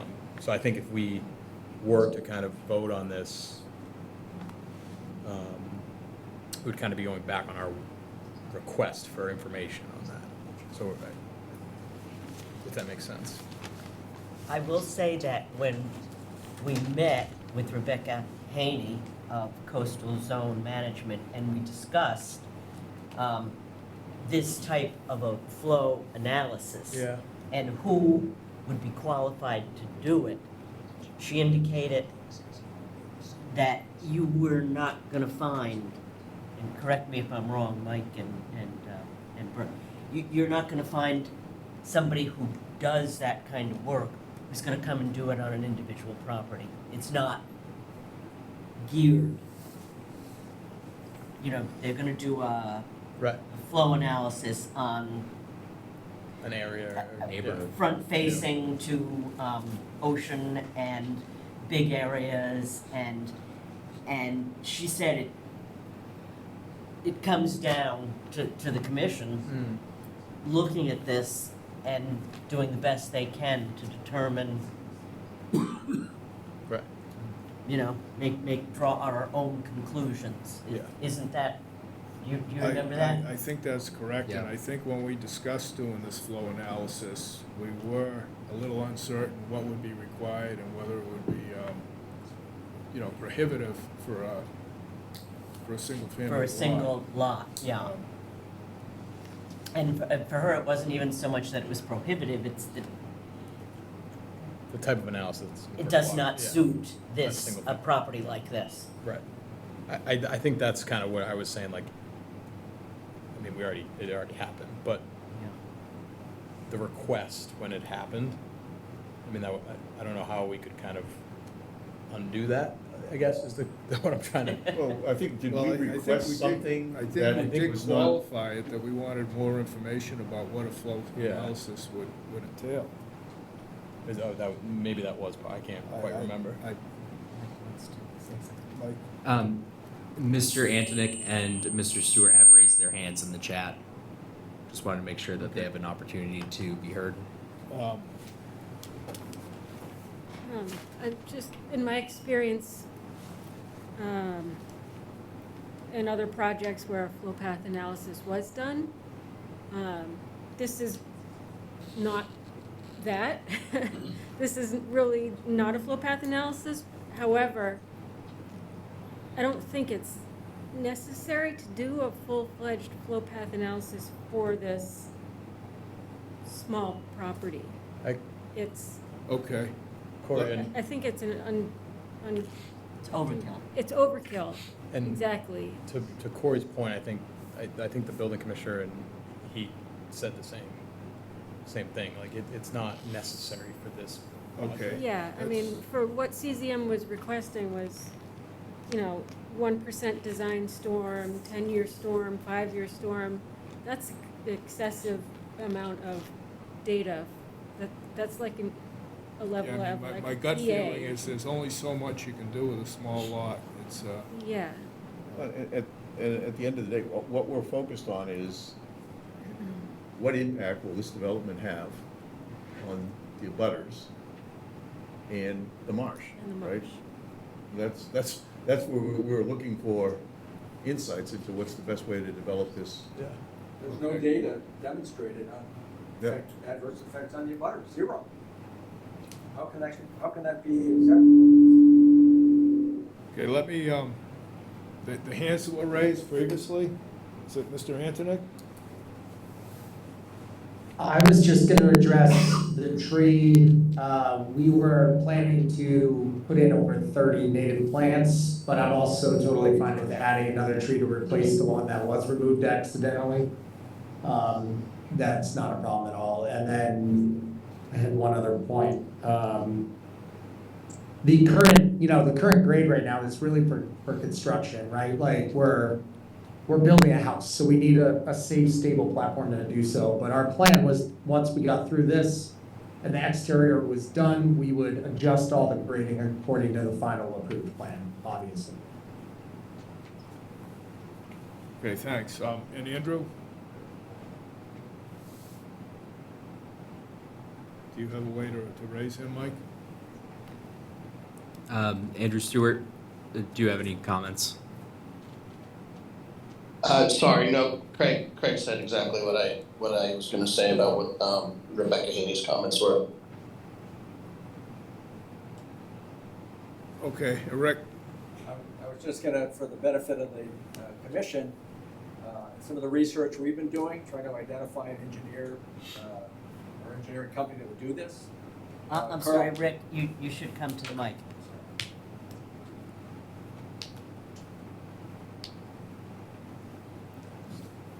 Just for the benefit of the commission and the hearing, and some of the research that we've been doing, trying to identify engineers and lawyers and so forth, we did find two organizations local that do this sort of work.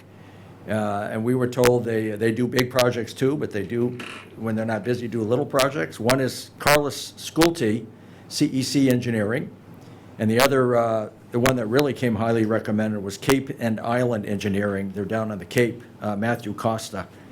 But again, our issue is there's estimates in terms of the current property, but there's no information at all about what happens to the abutters. And I think that's an important consideration.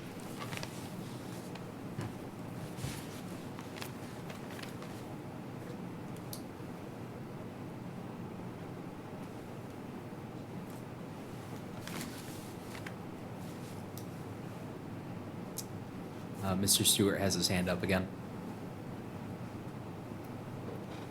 Andrew, have you got a further comment? Yeah, I just would like to emphasize one more time that you have several properties now along this stretch of Ferry Street that have all elevated in one way or another onto flood-proof foundations, have evened the grade, and those properties are protected. Those homes are protected. During a 1% chance, no offense, but Mr. Carberry's house is gonna be completely flooded, and so is the neighbor there that are right on the water. Those are gonna be obstructions. Those are gonna be the houses that are gonna put everybody else's at risk because they're not elevated. You know, when it comes down to what we're gonna really experience in the 1% flood, that's what we're gonna experience. And these houses that are being elevated are gonna be protected, they're gonna survive that flood, and they're gonna live to see another day. That's really what we have to be considering. It's an AE zone, it's shallow ponding and flooding. It's not wave action, there's no velocity of flow.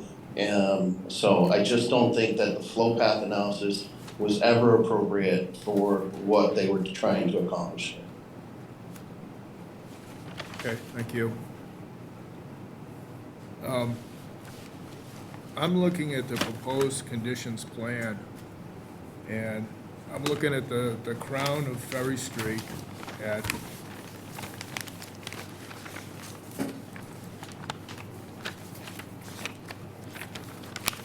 well, it's not really I'm not sure if it's the center or not, but I'm looking at 7.6, 7.5, 7.7, all along there.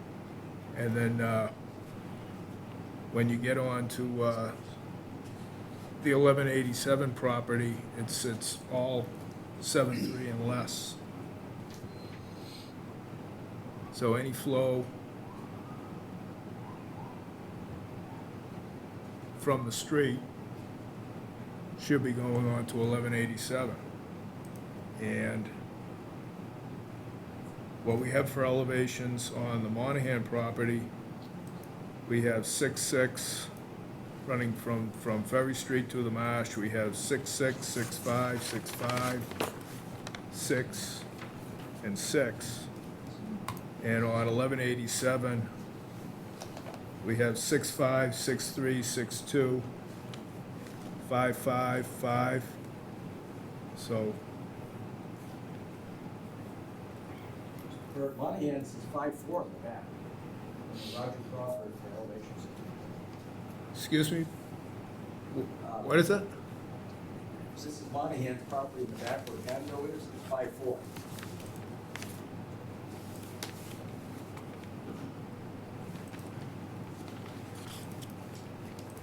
That's higher than the Higher than adjacent proposed. the back here, Yeah. yeah. 1187 is going to be at 6 feet in the back. 5, where the patio. Well, line I is. think possibly what he was just speaking about is that with the way it's presently graded, maybe that's where it is, although it didn't look, it looked to me that that was lower than the adjacent property today in the back. But what I'm looking at is the plan here, what he says his finished elevations will be.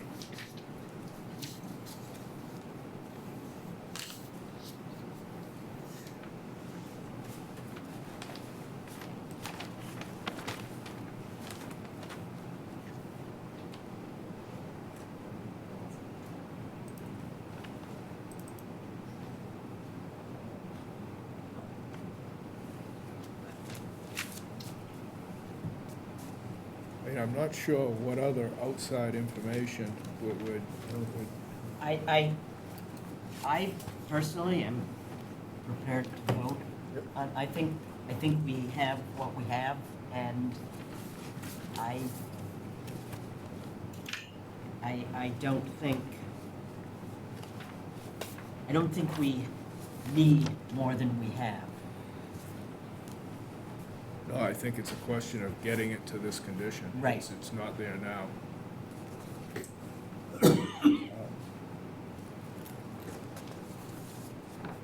Comments from the other commissioners?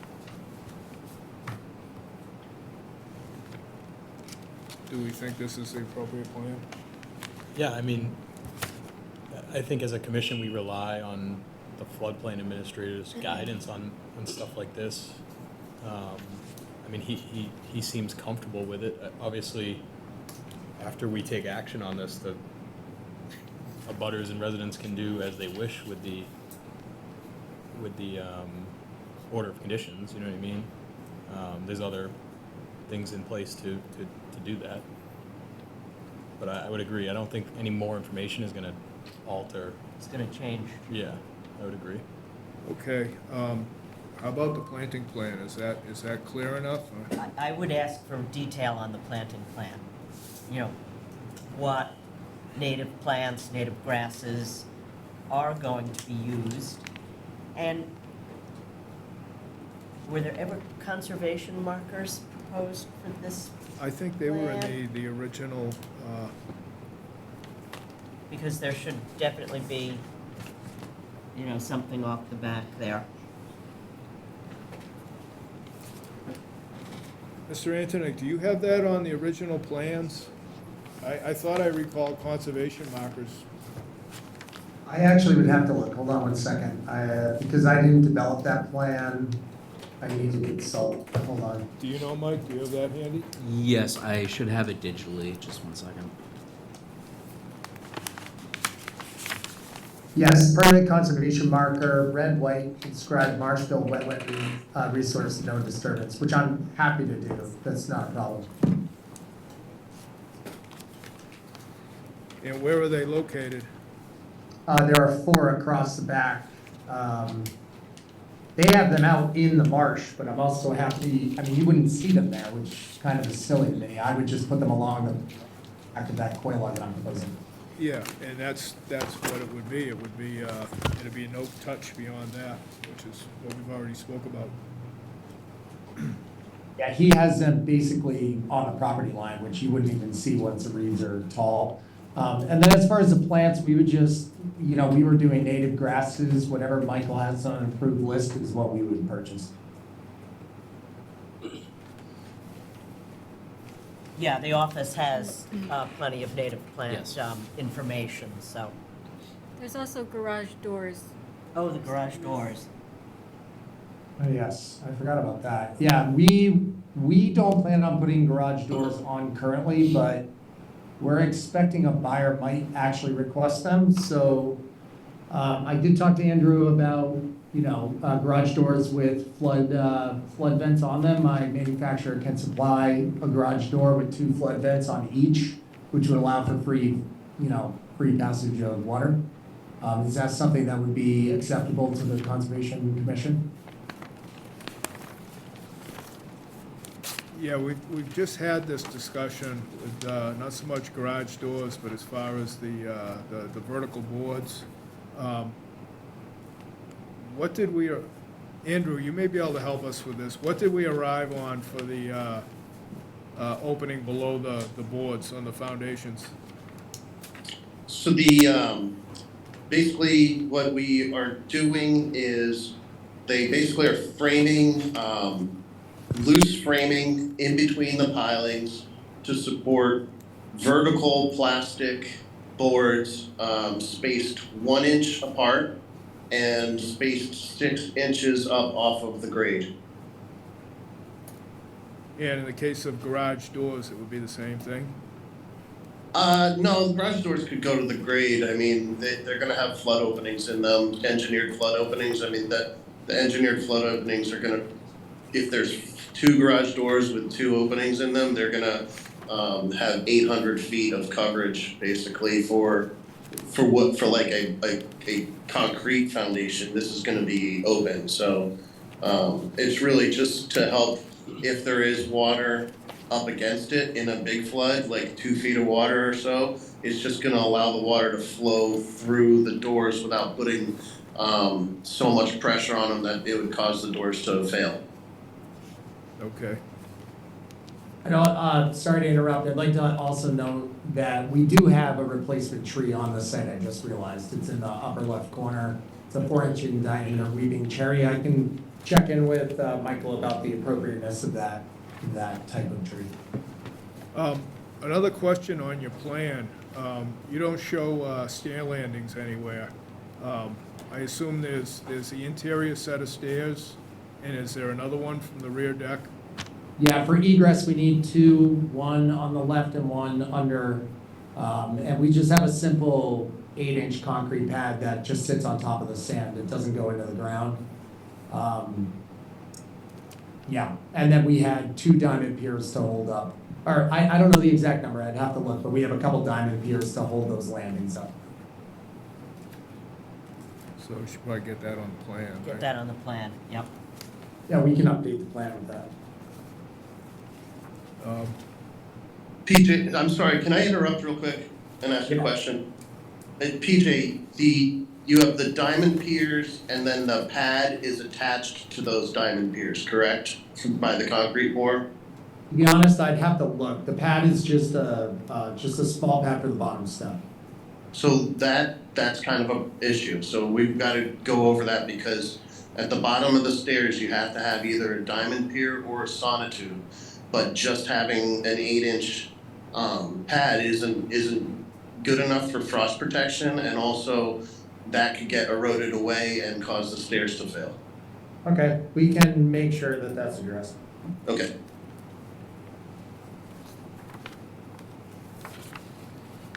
So if I'm reading this correctly, guys, my notes, the couple things on the plans you'd like updated are the signs,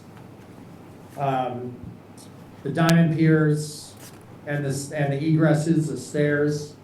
And then obviously I need to check with Michael on the tree and the types of plants, make sure they're selected from the appropriate list, correct? Is there anything I'm missing there? The number of driven piles. Check the number of I will update piles. Okay, anything else?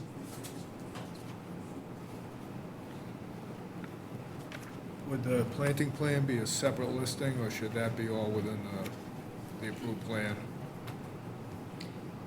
I think it should be on the plan. Okay, so update the plantings list on the plan.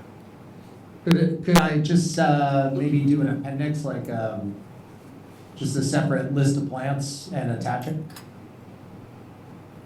Yeah, or a page 2 on the plan, I guess. It's just. Yeah, it would become okay, part I'll of take care of it. permanent Yeah, just record so that way. it's on the permanent record, yeah. Yep, no problem.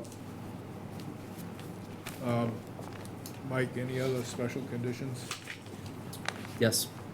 I would suggest that an elevation cert is required post-construction for this property, as well as erosion control, ensuring that appropriate erosion control is in place throughout the project.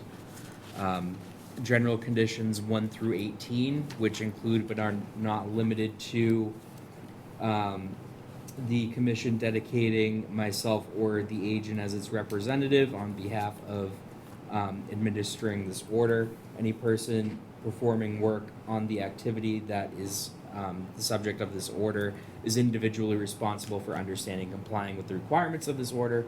If any change is made in the above described plans, which may or may not alter, which may or will alter an area subject to protection, the applicant shall inquire of the commission and its administrator before implementing the changes in the field.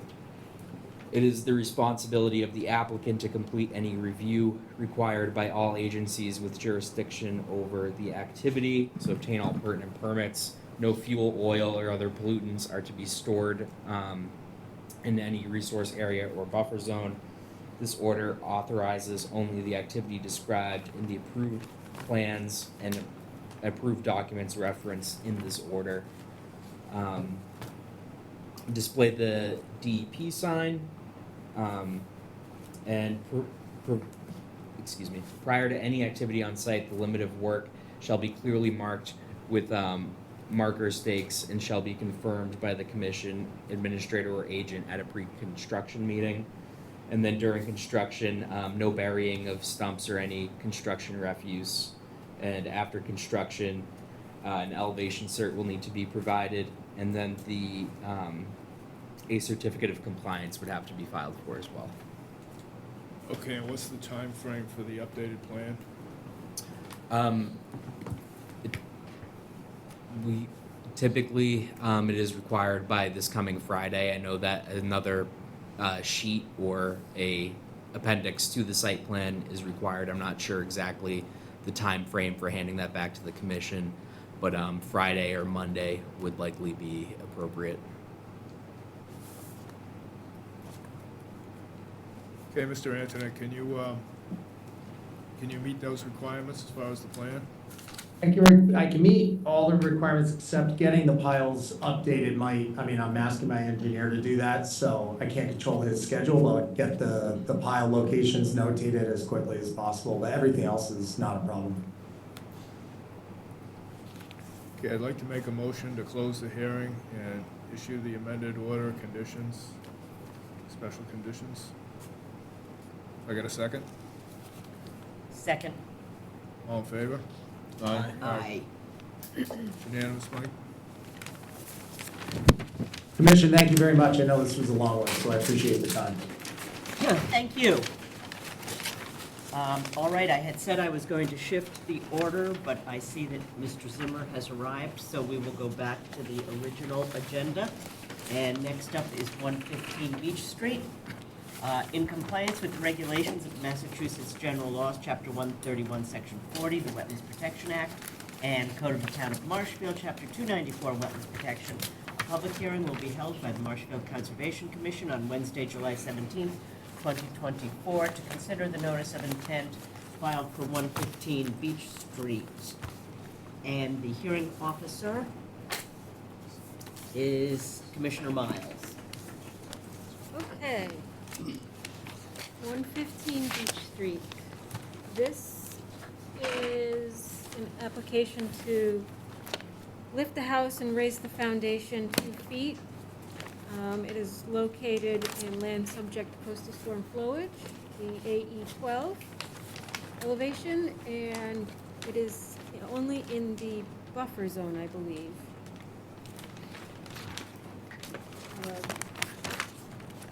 Marsh, so the new house is, the new foundation will be on FEMA compliant concrete foundation with flood vents. And before I go any further, Mike, can I confirm that all administrative requirements? Yes, all administrative requirements have been met. Okay. Is there anybody here that would like to present this project? Yes. Good evening, members of the commission. Brad Holmes with ECR on behalf of Bob Johnson for his property at 115 Beach Street. Your introduction was accurate in the sense that hopefully the commission can make some time tonight with this application with your agenda. It's a fairly simple application. It's elevating the existing home so that we can construct a FEMA compliant foundation. There are no other changes. There are no increases to the structure. There are no other proposed activities. The site is located within land subject to coastal storm flowage. As you can see that aerial image, there is a salt marsh located to the northwest, 2 lots over. We don't have the ability to locate that edge of salt marsh, but it's more than 100 feet away. We are fully within the land subject to coastal storm AE flood zone. So the proposal is to elevate the house, elevate the foundation so that we're above elevation 12, at least to that 13 elevation. And there are existing flood vents on the foundation. Those flood vents will be modified to comply with the FEMA regulations. We have started the floodplain permit. We need to finish the floodplain permit, which we will do after we get through the Conservation Commission. So the lot now contains a single-family home. If you saw that image, the area surrounding it is gravel. The house will be raised, foundation installed, and house completed. And then the utilities will be reconnected. Jonathan is on the call tonight as well. And with that, I'll bring it back to the commission. Okay. Thank you. Mike, did you have any comments on this? Yes. The existing home is proposed to be elevated in place on a FEMA compliant concrete foundation with flood vents. The applicant has provided a supplementary document outlining that 6 flood vents would be the minimum requirement for this project. The home is located beyond the 100-foot buffer zone to BVW and is within land subject to coastal storm flowage only. Okay. Any comments from the commissioners? Okay, I think we can go ahead and close this and issue the order of conditions. Lori? Yep. Public comment. Oh, public comment. Any comments from the public? Hearing none, I would like to close the hearing. And did you have any special conditions, Mike? Yes. I would suggest the following special conditions. An elevation certificate be provided after construction. Erosion control be in place during construction. After construction, to file for a certificate of compliance with the Conservation Commission. During construction, burial of stumps or any other construction refuse is prohibited. Prior to construction, the limit of work shall be clearly marked and staked and confirmed by the administrator at pre-activity meeting, pre-construction meeting. And that prior to any pre-activity meeting, the applicant shall display a DEP sign. And then general conditions 1 through 18, which include but are not limited to the conservation or administrator or agent as will be the agent, will be the representative with full powers to act on its behalf in administering and enforcing this order. Any person performing work on this project shall be individually responsible for understanding and complying with the requirements of this order. If any change is made to the approved plans, the applicant shall inquire of the commission and its administrator prior to implementing the change in the field. It is the responsible of the applicant to obtain all pertinent permits. Okay. I'd like to make a motion to close the hearing and issue the orders of conditions that Mike just read. I have a second? Second? All in favor? Aye. Okay, next up. Thank you very much. Thank you. Next up is 602 Summer Street. In compliance with the regulations of Massachusetts General Laws, Chapter 131, Section 40, the Wetlands Protection Act, and Code of the Town of Marshfield, Chapter 294, Wetlands Protection, a public hearing will be held by the Marshfield Conservation Commission on Wednesday, July 17, 2024, to consider the notice of intent filed for 602 Summer Street, and the hearing officer is Commissioner O'Donnell. Thank you, Chair. Mike, are we all set with the administrative requirements? Yes, all administrative requirements. Okay, have and I been guess met. Brad is here. Brad, are you going to talk about this project as well? This is pretty straightforward. Yes, thank you, members of the commission. Brad Holmes from ECR on behalf of Jim Lee, also for his property at 602 Summer Street. This is kind of a unique property in the sense that it contains an old railroad bed that runs along the middle to the rear of the property. And what we're looking to do is mainly a yard improvement project to flatten the grades and kind of make a better usable lawn area in the back of the lot. As Mike is showing you, 602 Summer Street contains Mr. Leos's home with a single-family home and driveway. The lot next door, which would be 610, used to contain a single-family home. It was removed. That lot has now been added to 602, 610, 602. And there's a proposed barn that's proposed on that lot, which is outside jurisdictional areas. There will be a step connection as well. But as you can see, the buffer zones here in green and red pertain to the limit of a wet meadow that's to the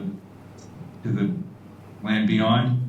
I'm not sure orientation northwise or southwise, but you can see that the area that we're proposing for the yard improvement is that area shaded, which is probably maybe 70 feet away from the wet meadow, and then includes that outer portion of the buffer zone. And it's intended to kind of regrade that area where the historic railroad was and make a more uniform lawn. There is no associated land clearing with this. It's just reworking the existing lawn area to make a uniform grade so that it blends with the property better. Prior to the start of work, erosion controls would be installed to protect the area, and it's really an outer buffer zone only project. There are no wetland resource areas associated with it, such as flood zones or riverfront areas or other resource areas. So with that, I'll bring it back to the commission. And Mr. Lee also may be available if you have questions. Okay, thank you, Brad. Yeah, I was out at the site the other day and met with Jim, and we walked the site. I know you had been there with Liz. I think the picture that you showed really tells the story. It's interesting that, the old days, that was a railroad bed. It's, goes back into time, and basically what they're doing is leveling that out, regrading the property, the backyard, so you have a level backyard. So I have no issues with the project. I don't know if the commissioners have any questions about the project. Mike? Yes, so Agent Anoy and myself were out on this property back in the fall. It's fairly straightforward. This project is just removing, like you said, the fill from that historic railroad bed across the yard and making the yard a bit more usable. It's a little awkward because the yard has a large railroad bed in it. So, yes. Okay. Are there anybody in the audience or on Zoom that have any questions, comments? Okay. So, Mike, any special conditions? Yes. I would, I just lost my place here, 1 second. I would suggest the following special conditions: ensure erosion controls in place prior to the beginning of any phase of construction. After construction, file for a certificate of compliance.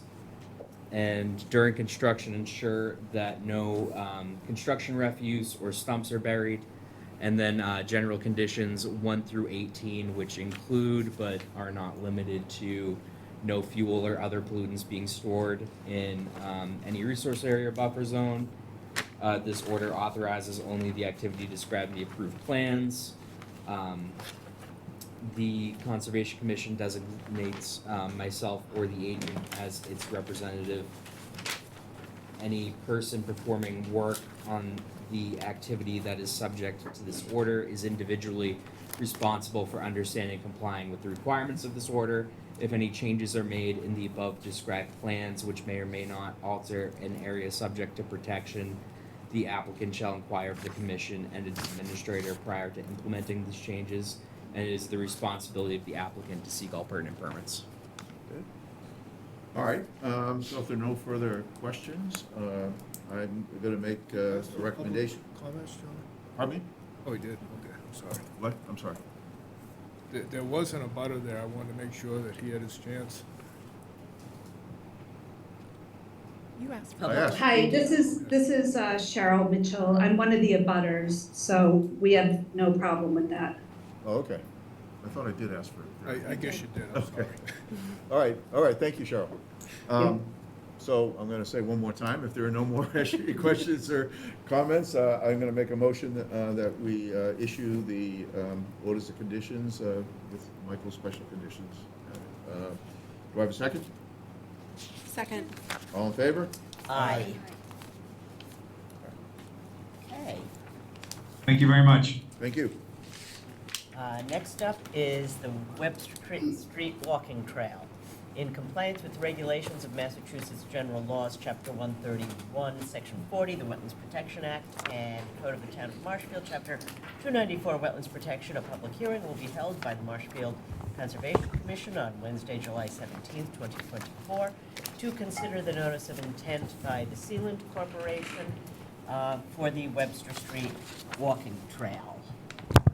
Thank you. Rick Grady from Grady Consulting, along with Kevin Sealand here behind me. Somehow he talked his wife Nancy into joining him too. This is a walking trail that's associated with the Red Gold Farm subdivision that Kevin's currently building. It's going to connect the existing walking trail network, really from all the way over on Careswell Street, extending through the subdivision property, through the cranberry bogs, and ultimately to Webster Street here, which is the last link that we're looking at here this evening. A portion of the walking trail extends over the Green Harbor River. It's an old railroad bed. The abutments are actually still in place where it used to cross over the Green Harbor River in this location. For this portion of the walking trail, he'd like to utilize an existing 40-foot long, 4-foot wide aluminum walkway, former boat ramp. It's really ideal to span this section of the river with minimal work. So what he'd like to do is construct 4 footings, 2 on each side of the existing crossing, not touching anything within the river or even the existing abutments. They'll stay in place. The walkway will rest on those 4 concrete footings. It needs to be raised approximately 1 foot above existing grade in order to maintain 4 feet of clearance below the walkway to the water surface. So at each end of that walkway, we'd like to transition approximately 15 feet of a compact gravel just from existing grade up about a foot. So really minimal grade change there in order to maintain a smooth, fairly level walking surface. As we continue along that railroad bed in the existing trail to the north, we'd like to loop that to the right along an existing path there out to Webster Street.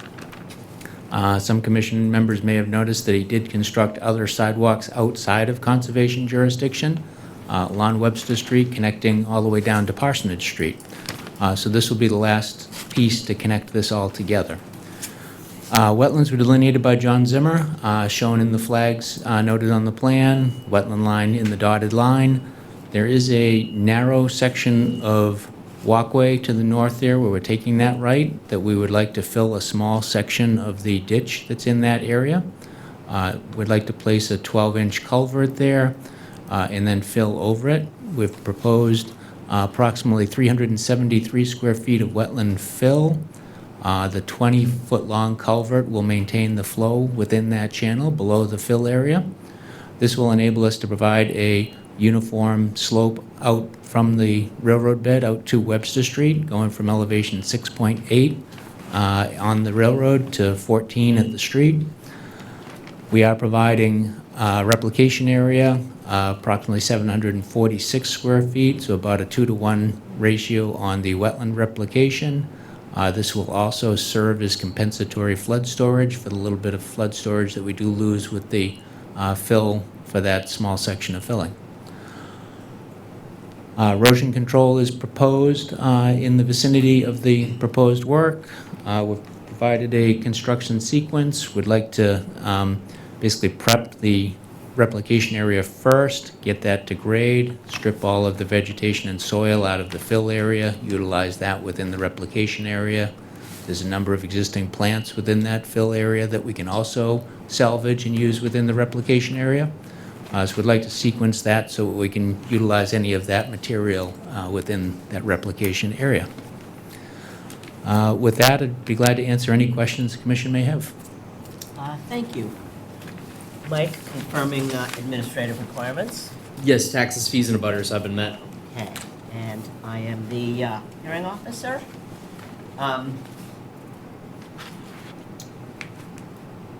Will the ramp be ADA compliant? Yes, yes. Okay.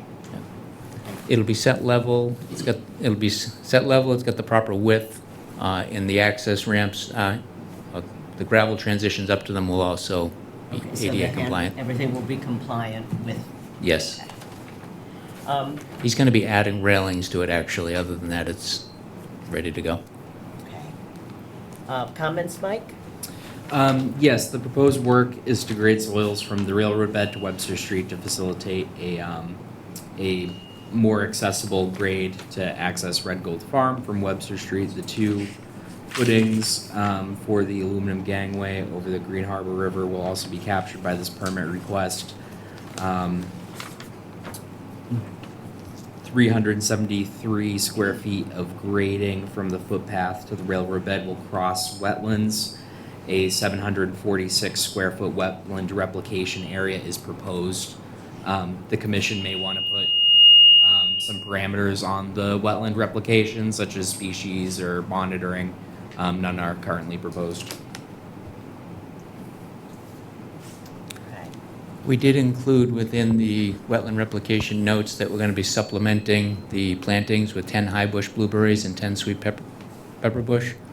So that is included as note 5 on the replication notes, but we'll be glad to work with the commission on any conditions they feel are appropriate. And you do plan to reuse some material that you are? Every bit of it that's being removed, possible. yeah. Okay. Yeah, as long as we prep that replication area for grading purposes first, then we can strip the fill area and bring that material right over immediately. Okay. So we would need a monitoring plan to make sure the replication. Yes, typically that's Yeah. a condition that's put on That would be a replication condition. plans. Comments from anyone on the commission? Should we request signage along the walking path so the replication area is not disturbed in any way? We could put Conservation markers? Yeah, that's, I couldn't think of the word. to protect it while it's On the 4 corners of the replication area. Or, yeah, 3 really. I mean, the 4th one's in the wetlands, but yeah. Yeah, that makes sense.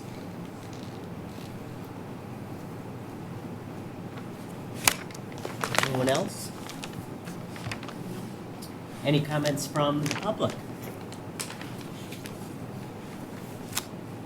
Hearing none, I move to close the hearing with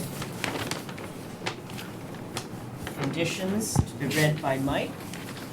Yes, I would suggest the following conditions, conservation markers surrounding that replication area, 2 years of monitoring, erosion control in place before any activity occurs on site.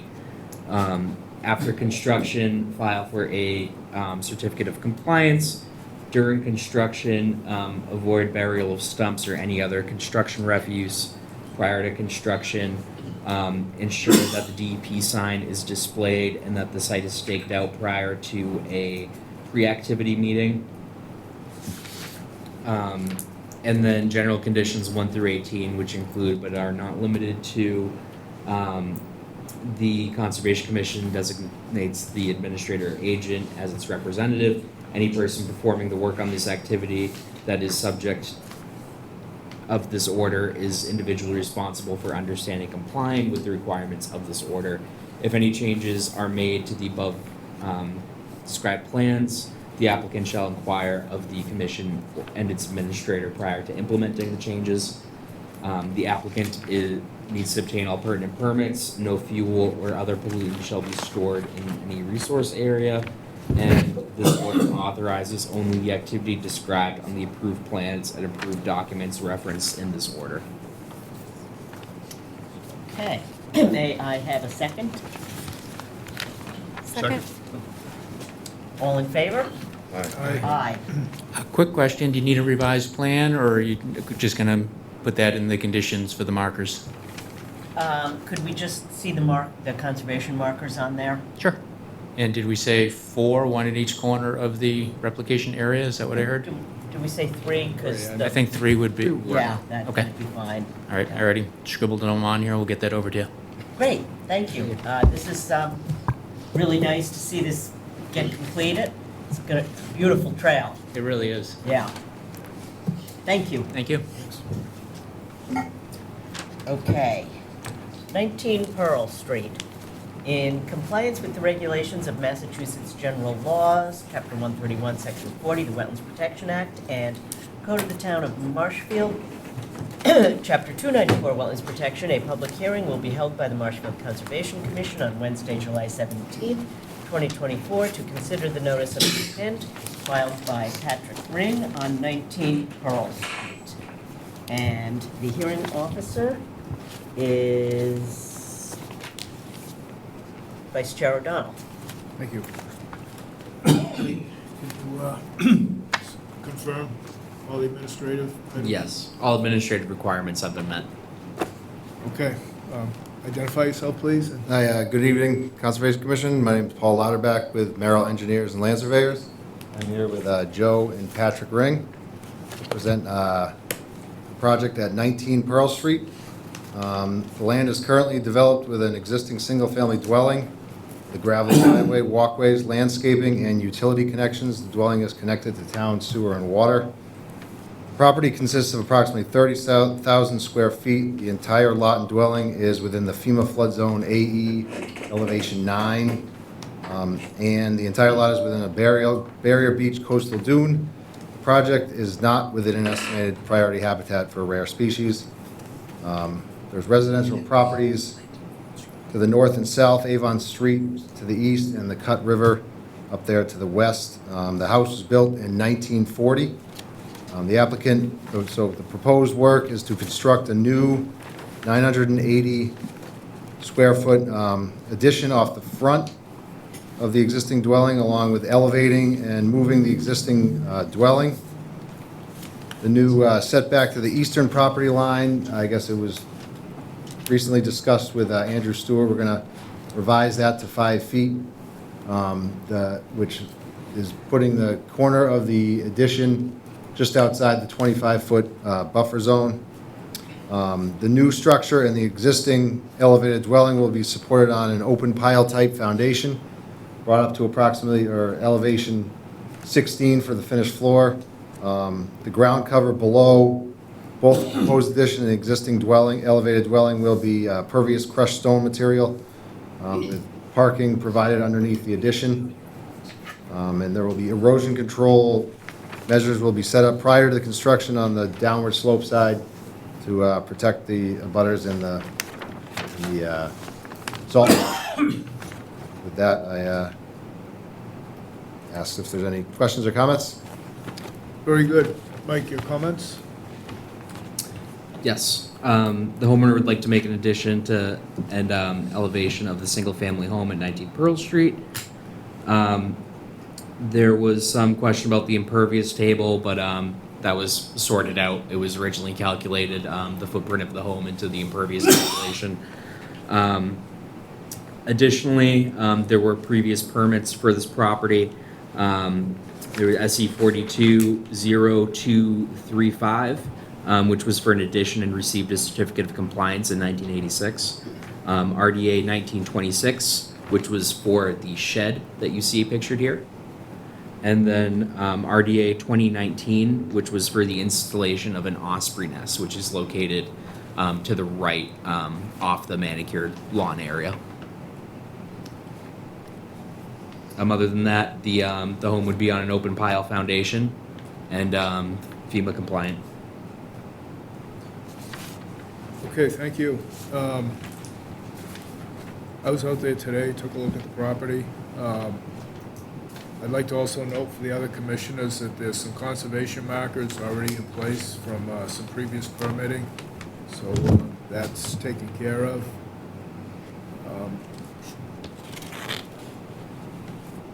Other than that, I think everything looks good. I'd like to open it up to other commissioners.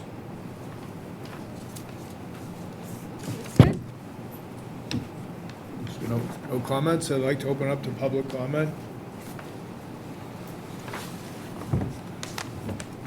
And the only comment from the building commissioner, I believe has been resolved. That was about that relocating the building very slightly. Yeah, the 5-foot setback, the 4.8 to 5, Mike will revise the plans and get it over to you Friday morning. Perfect. Get that done. Yeah, Friday morning would Or work. late, before noon, we'll get it to Yeah. you. Yeah, You that need would work. paper copies or just a email? A digital and a paper copy for a file would work. All right, very good. We'll get that done. Okay, Mike, it's all standard conditions? You don't need to read everything if it's just... Yes, just all standard conditions, same as I read last time. Just no, let me just make sure. Yeah, no conservation markers since they're already in place, and no monitoring since there's no monitoring. But then erosion control condition 1, after construction condition 1, during construction 11, prior to construction 5 and 2, general conditions 1 through 18, and then an elevation cert at the end of work. Okay, thank you. I'd like to make a motion to close the hearing and issue special conditions. Do I get a second? Second. All in favor? Aye. Aye. Thank you. It's unanimous, Mike? Thank you. Okay. 172 Carolyn Circle. In compliance with regulations of Massachusetts General Laws, Chapter 131, Section 40 of the Wetlands Protection Act, and Code of the Town of Marshfield, Chapter 294, Wetlands Protection, a public hearing will be held by the Marshfield Preservation Commission on Wednesday, July 17, 2024, to consider the notice of intent filed by Ms. Fox at 172 Carolyn Circle, and the hearing officer is Commissioner O'Donnell. Thank you, Chair. Michael, are we all set with the administrative requirements? Yes, taxes, fees, and abutters have been met. Okay, thank you. We went to the site the other day. I see Mr. Zimmerman's here. John, you want to tell us about the project? It's pretty straightforward. Sure, yep. John Zimmer, South River Environmental, on behalf of Ms. Fox. They purchased the property earlier this year and are looking to install an in-ground pool with associated decking and fencing, as well as a small retaining wall around the back side of it, and then a secondary patio, which you can see to the, I think it's north. I went out and delineated the wetland resource areas, and it basically corresponds with the wetland upland line. There is a drainage easement that has an intermittent stream in it, and I think it conveys drainage from the other side of Carolyn Circle down through the drainage easement, and then there's a catch basin that it flows into at the bottom of Carolyn Circle and then keeps going. We are installing erosion controls along the 25-foot buffer. The pool itself will be prefabricated, so they won't have to install walls and the liner. It's basically going to be excavated out. They'll be able to kind of drop it in place and then backfill it and put the patio around. The property is actually pretty large, so it extends on the other side of Carolyn Circle all the way down to the North River. So it's a large lot. The project will result in about a 1% increase in impervious, which is still only 3% of the entire lot. One of the things I did notice while I was out there, and I'm assuming that the prior project, which put in, I believe, an addition and part of the driveway, received a certificate of compliance, I'm assuming. But what I noticed when I was out there is that the conservation markers that were identified and are shown on this plan are not in the correct place. There's showing one is supposed to be right off the back side of the house. And that's actually, they're over closer to actually where the wetland boundary is versus at the limit of the 25. There is a lawn between the house now and the wetland. So what we would look to do is move the markers from where they are now out to at least the edge of the lawn area, so that they're not exactly at the 25, or we could move them to the 25, but those would be in the existing lawn. They would need to revert the lawn to natural vegetation, so I'd need to talk to them about that if that's what the commission would like. But what we'd like to propose is to move the conservation markers to the edge of the lawn, which would be, in some areas 10 to 15 feet from where they are now. But that's about it. In a nutshell, the access would be on the right-hand side, so looking at the picture here, so around the garage, and then any excavated material that's not going to be reused on site would be trucked off immediately, and any stockpiles would likely be in the driveway, closer to the 100-foot buffer zone than the 25. So the yard does slope up? It does. So it's sort of flat, then it rises, and then it's flat again. So is that what the retaining wall Exactly. is all about? Yes. It's to create a flat area so that they can have a patio behind Okay. the pool. And it's going to be a poured concrete deck around the pool? I believe it's going to be pavers. Pavers, okay. Yeah. All right. Yeah, okay, so, it said decking and patio surrounding the pool, poured concrete or pavers, so they're gonna go with the pavers, so? Yeah, from the schematic that I saw you sent over today, it showed pavers. Okay, all right. Yeah, because what we're looking at is the old, Right. With Right, the so- garage, which is currently built, was proposed Sure. back in, I guess, 2016. Michael, so you were out at the site as well. Do you have any thoughts or comments on the property? Yes, my comments would be about those conservation markers that were evidently put in to get a certificate of compliance and then taken out. My suggestion would be to reestablish those permanently, condition those into the after construction conditions that those markers need to be there. Additionally, I would suggest, sorry. Apologies there. Yeah, the reestablishment of 3 conservation markers, and then essentially the normal orders of normal special conditions. Could I just ask for one clarification on that? Is it possible to allow them to have some clearance along the side of the house to basically for access and things? Right now, the way that the 25-foot is, it's right along the edge. So eventually, over time, if that becomes a no disturb, it's going to become revegetated, potentially with trees someday, which could, be an issue with respect to that side of the house. So if we could do, 5-foot offset or something like that. So you're talking about the orange line, is that? Well, the orange line is basically the 25-foot in the erosion control line. If you look at the kind of the southwest corner, there's a marker that's supposed to be right off the edge of the house. So the 25-foot runs right along the The no-touch zone? Yeah. Okay. Yeah, so that, I'd just like to see if. Because I noticed there was a lot of growth on that side. Yeah, there is, but there is also a strip of maintained lawn. Yeah. That goes around the edge of the house, so it just basically, reestablishing that conservation marker, but just allowing them to have, some access around that side of the house. What do you think, like 8 or 10 feet? Yeah, I think Yeah, that would be, maintain the house, put a yeah, ladder that would be up. plenty. Yeah. Yeah, I'm Oh, trying to swap. picture it in my head, because I walked in on the other side where the Yep. driveway was, and I Yes. noticed on that side, the other side, what we Right. was talking about, there was a lot of growth. Yeah, so- I so- didn't- so- Is this it here? Yeah, Yes. if you look at that picture, right where the bush is, on the right side, that's basically where the conservation marker is. The 25-foot runs right along Okay. the house. So, I mean, even if we could do something, you see where it starts to slope, Yep.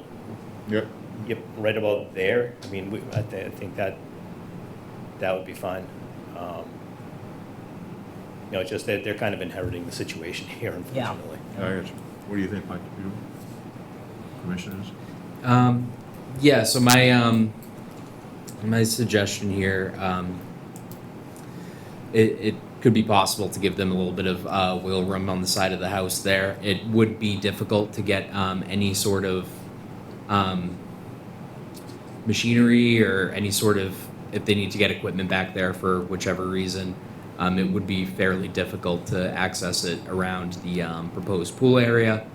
I think establishing the conservation markers about 10 feet off of that garden bed, or roughly where we pointed out on the image up on the screen, would be a fair compromise. Okay.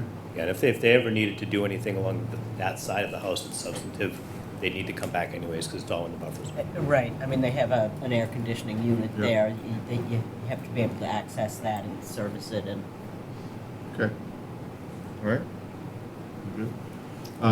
So the last thing to mention on that is that Andrew's comments, I don't know if you're already pursuing this, that, you're gonna need a building permit for the pool and Yeah. Board of Health approval. Yep.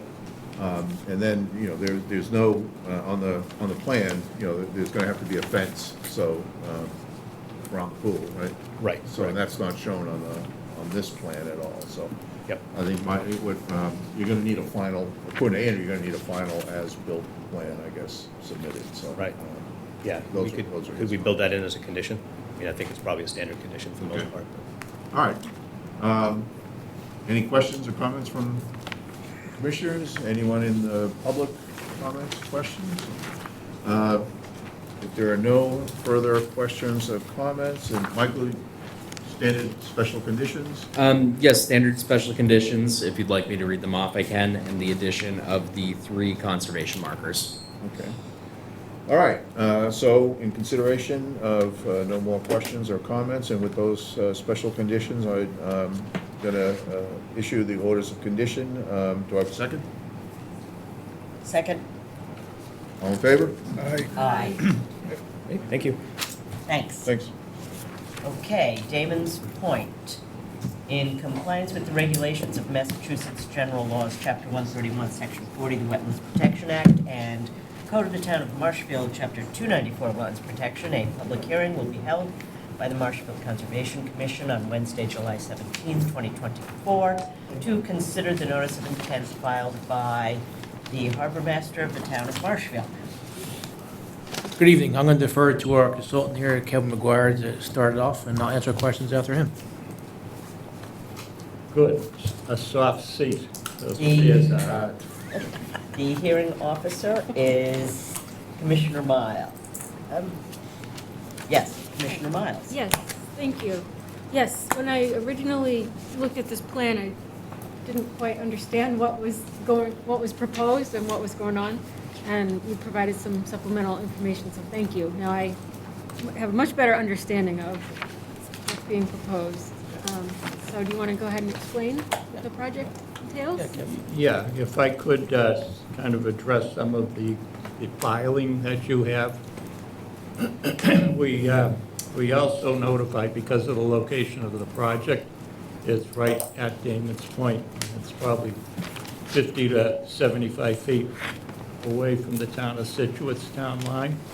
So we notified the Situate Conservation Commission and the Situate Harbor, asked them about the project, sent a notice of intent and the plan, just for their education and comment if they wanted to respond. So, this whole thing started a while back when, back in 2003, the town permitted a float over at Damon's Point on the westerly side of the revetment. Are you doing that plan, Mike? Yes, I'm trying to pull it up right now. Yeah. Put it up.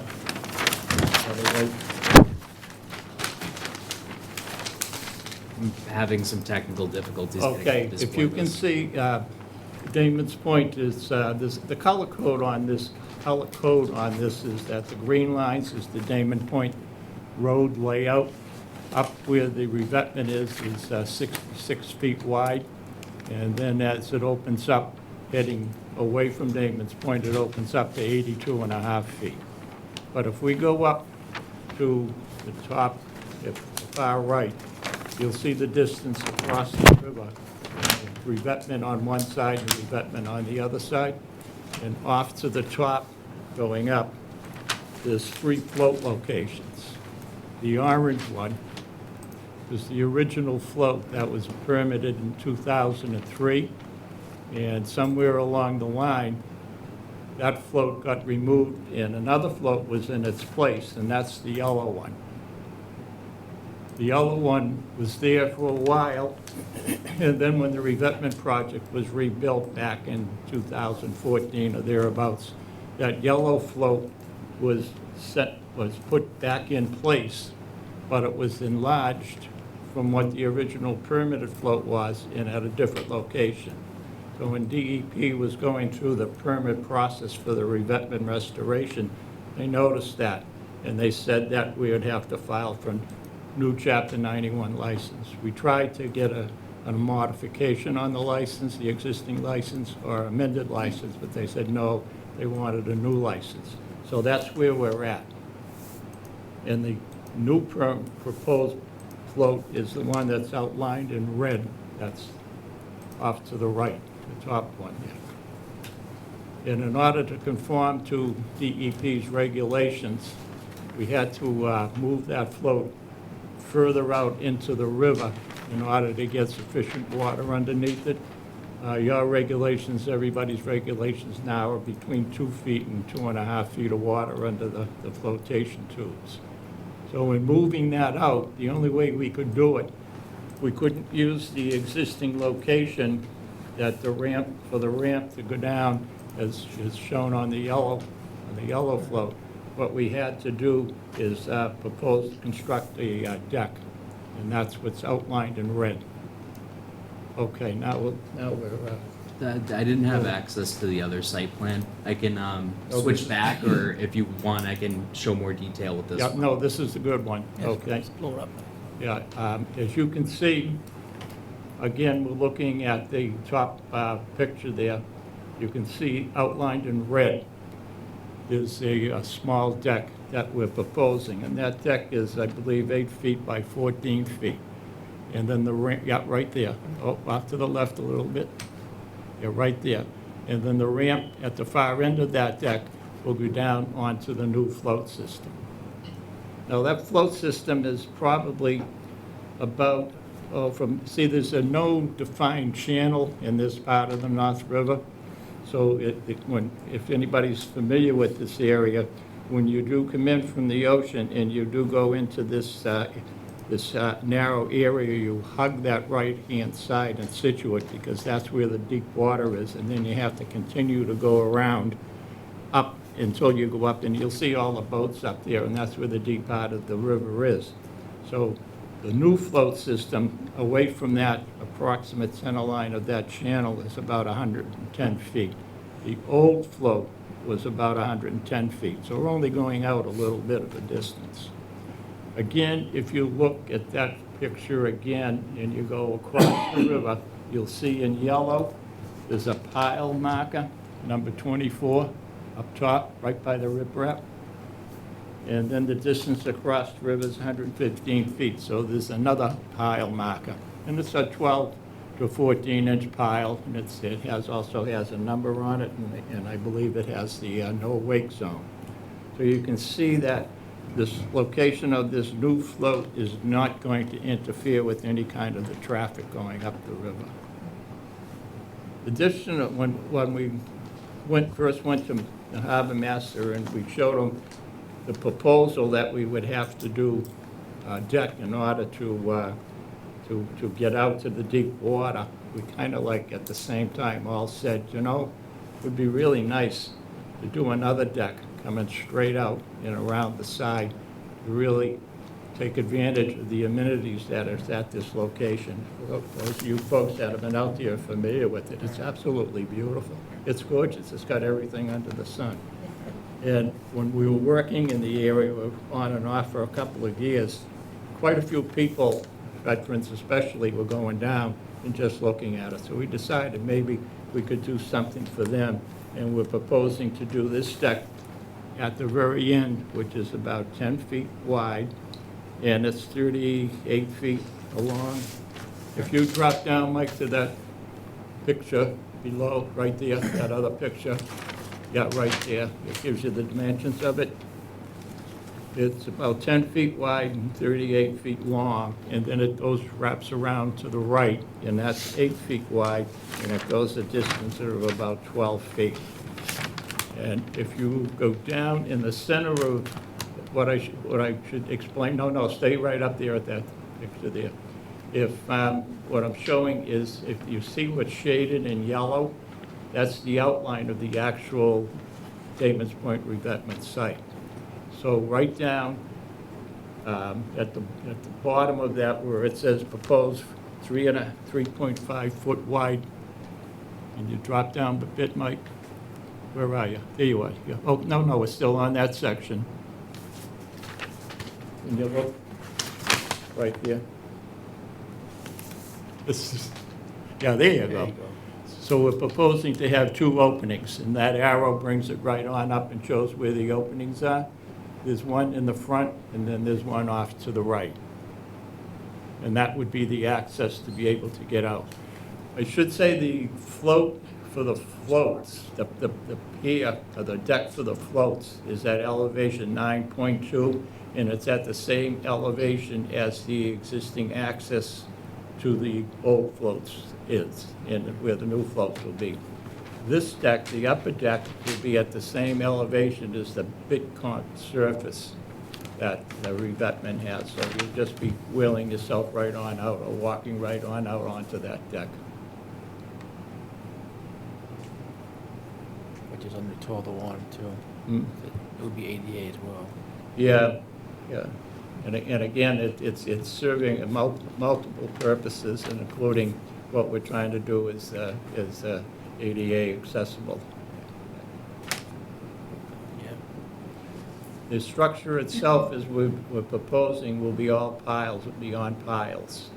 And as we're trying to tell you that the mean low water, which is the blue line, the piles will be out at the edge, and they won't intrude out into that channel. You'll be inside by 6 or 8 feet of that, of the pile, of the marker, of the pile marker in the channel.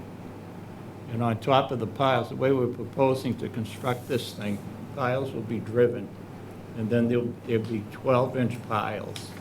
And then there'll be a cap log that will set on top of those piles. And what you do is you drill through the cap log with drift pins into the point, and then the decking will sit on that, and the stringers will sit on that, on those piles, on that cap log, and then the decking will sit on top of the cap log.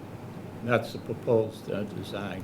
But when we get to this point where we actually get through all of the permit process, we'll be definitely doing a set of plans which will be stamped by a professional engineer to make sure that everything is up to code.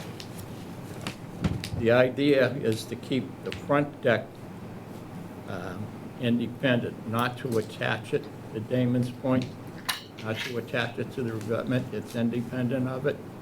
We perhaps would have to put a little bit of a shelf on the structure, Damon's Point structure, in order for the overhangs on the deck boards to kind of rest on. But there'll be like a rubber membrane on an angle iron, but it won't be attached. It'll just be sitting on it. You can look down on section below, section BB. It'll give you a general idea of what that would look like.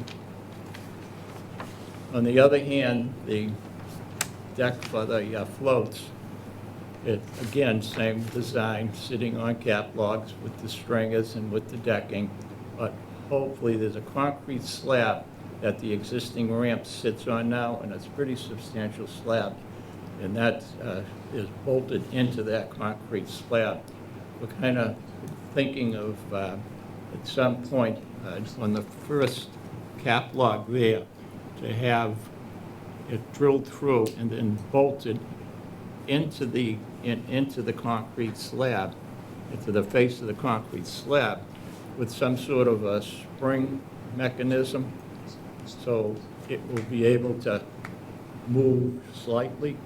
And the purpose for that is because this is very active pier, especially with the lobstermen and the boats and the winds and something like that. We don't want it fastened right to the structure, but give it some sort of a play so that it can move slightly without doing any damage to the structure. 'Cause I don't know what Marshfield's regulations are or how they, if this thing is insured, but you don't want to attach anything to it that would nullify the insurance or cause it to be a larger amount. And it's a pretty busy plan. It's got a lot of pretty colors and a lot of stuff to it. That's where you are. And what we also did is, again, up, you can go off to the, move the, if you could move the plan up, like, yeah, right there. That's an extension off with the green showing the right-of-way layout. That's the extension of Damon's Point Road. And as you get down further towards going away from the thing, there's an area there where there's the parking, where the existing parking is.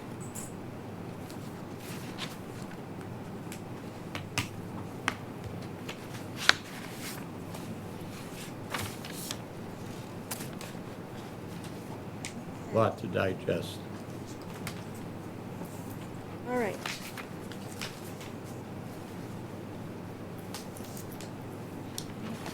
Comments from commissioners?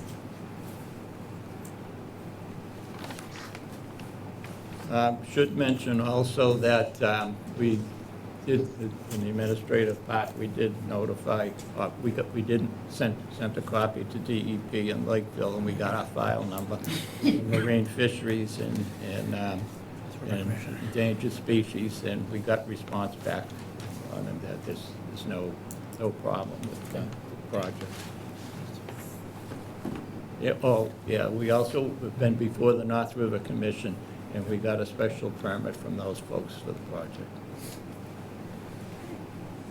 And then I will say on the town's behalf, Kev has done a great job on this, and the more we dug into this, we went back and forth with DEP, and it was like some was permanent, some was not permanent. I'm like, let's just start fresh and re-permit it, and we did receive a $50,000 earmark from State Rep Kearney's office last year, so that money's going towards the permanent engineering of this project as well.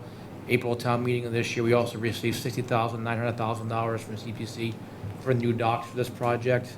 The gangway that was there was purchased by a saltwater grant we got 2 years ago, and the old gangway went towards the Webster Walk Trail project. So we kind of recycled the gangways.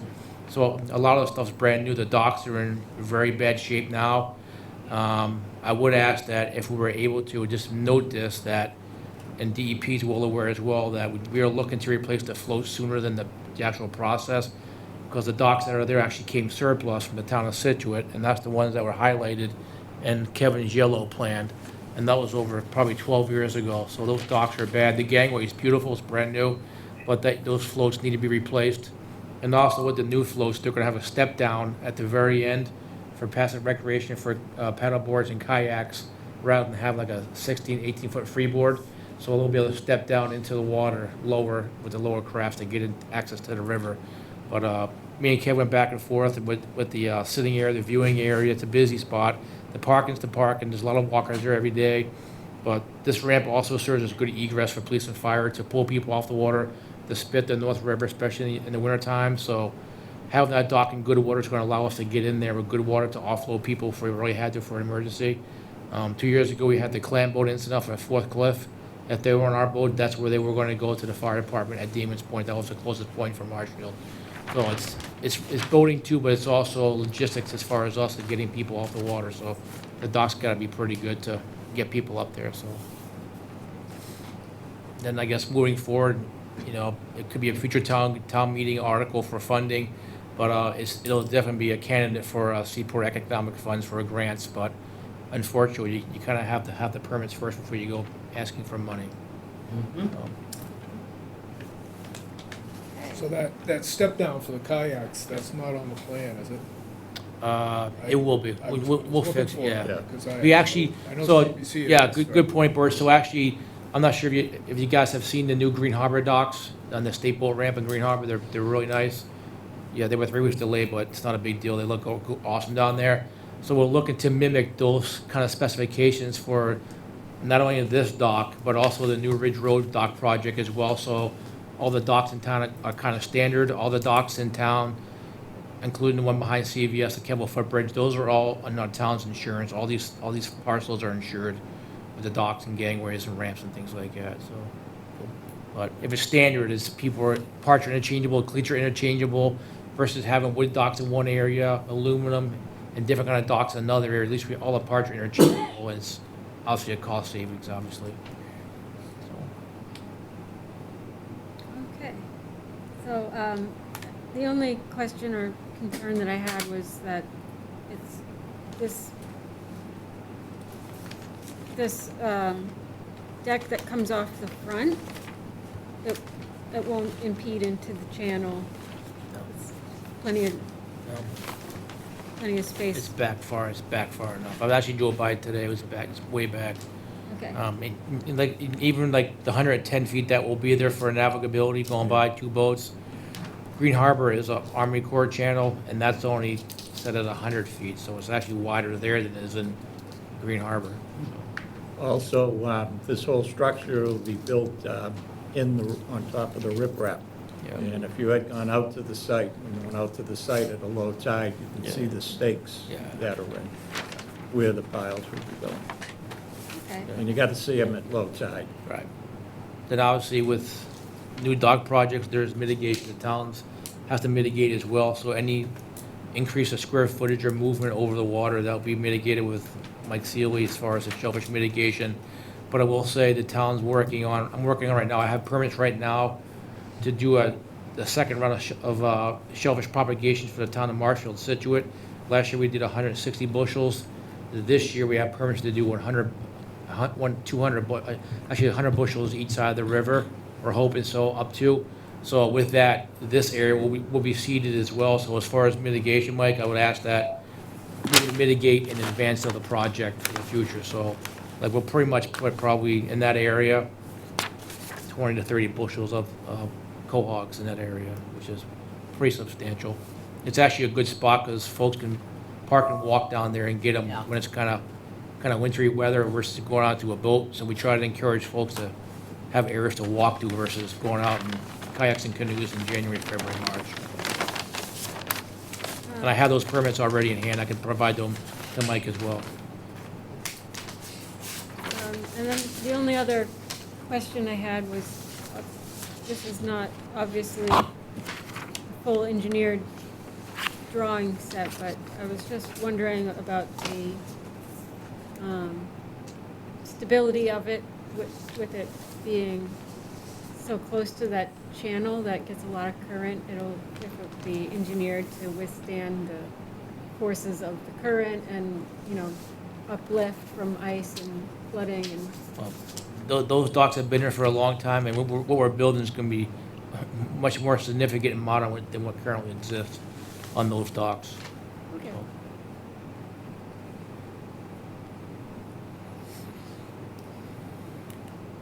Any other questions?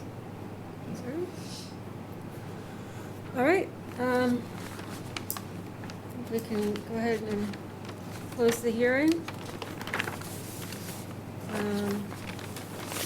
Did I ask for comments from the public? Any comments from the public? Online? Nope. Mike, you have any special conditions? Yes, I would suggest the standard general conditions, which I've read this evening. Prior to construction, make sure the area is staked out and have a pre-construction meeting with myself. During construction, no mechanical wheeled or tracked equipment that will damage the salt marsh or tidal flats is to be utilized. All construction materials and debris shall be removed from the worksite at the conclusion of the day. This is to prevent any materials or debris from ending in the wetland resource area or river. Shellfish mitigation is required. Construction may be accomplished from a barge or boat operating in at least 2 feet of water. The barge or boat shall not be permitted to ground out at low tides. After construction, no grounding of floats or boats on tidal flats or river bottom. No prop wash of riverbed. No storing of fuel on docks. No fueling of vessels from the dock. No dragging the float across the salt marsh, native beach grasses, etc. Storing or performing maintenance is permitted above mean high water when the salt marsh, native beach grass, and vegetation is dormant from November 1st to May 1st. No chemical spraying in the resource area. Periodic maintenance of floats and pilings, securing system to assure alignment within the approved scope of these orders. Repair for any safety reasons within the approved scope of these orders. And option to post a permanent no wake in river sign at the end of the pier facing the river. Okay, thank you. I think I'll go ahead and make a motion to close the hearing and issue the order of conditions containing conditions that Mike just read. Can I get a second? Second? All in favor? Aye. All right. All right. Can't wait to see it. Yeah, thanks. It's gonna be great. Be awesome. Thank you. Okay. Next up, off Dana Street. In compliance with regulations of Massachusetts General Laws, Chapter 131, Section 40, the Wetlands Protection Act, and Code of the Town of Marshfield, Chapter 294, Wetlands Protection, a public hearing will be held by the Marshfield Conservation Commission on Wednesday, July 17, 2024, to consider the notice of intent filed by Grealish Ocean Street Realty Trust. And the hearing officer is Commissioner Malafonte. He's got some things to sort out.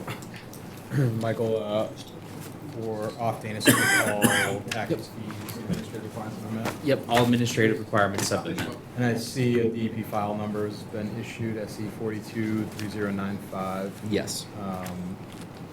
The resource area we're talking about is buffer zones, bordering vegetated wetland and land subject to coastal storm flowage. And we have a representative here to. Yep. John Zimmer, South River Environmental, on behalf of Mr. Grealish. This notice of intent was filed in response to, I believe, an enforcement action on the property. Mr. Grealish owns a lot the southwest end of Dana Street. There's an existing garage/barn on it. There's no house or anything like that. It butts up against BBW in a small upland area. Over time, Mr. Grealish had extended some of his activities past his lot line, including a trellis. There's some wood stack. He did some plantings of some pollinator species back in that area, basically in the green area that I have boxed out there. So what we've done is developed a plan to remove any encroachments from the property to the west, and then install 3 conservation markers. It's a very narrow lot. It's only about 5,000 square feet total.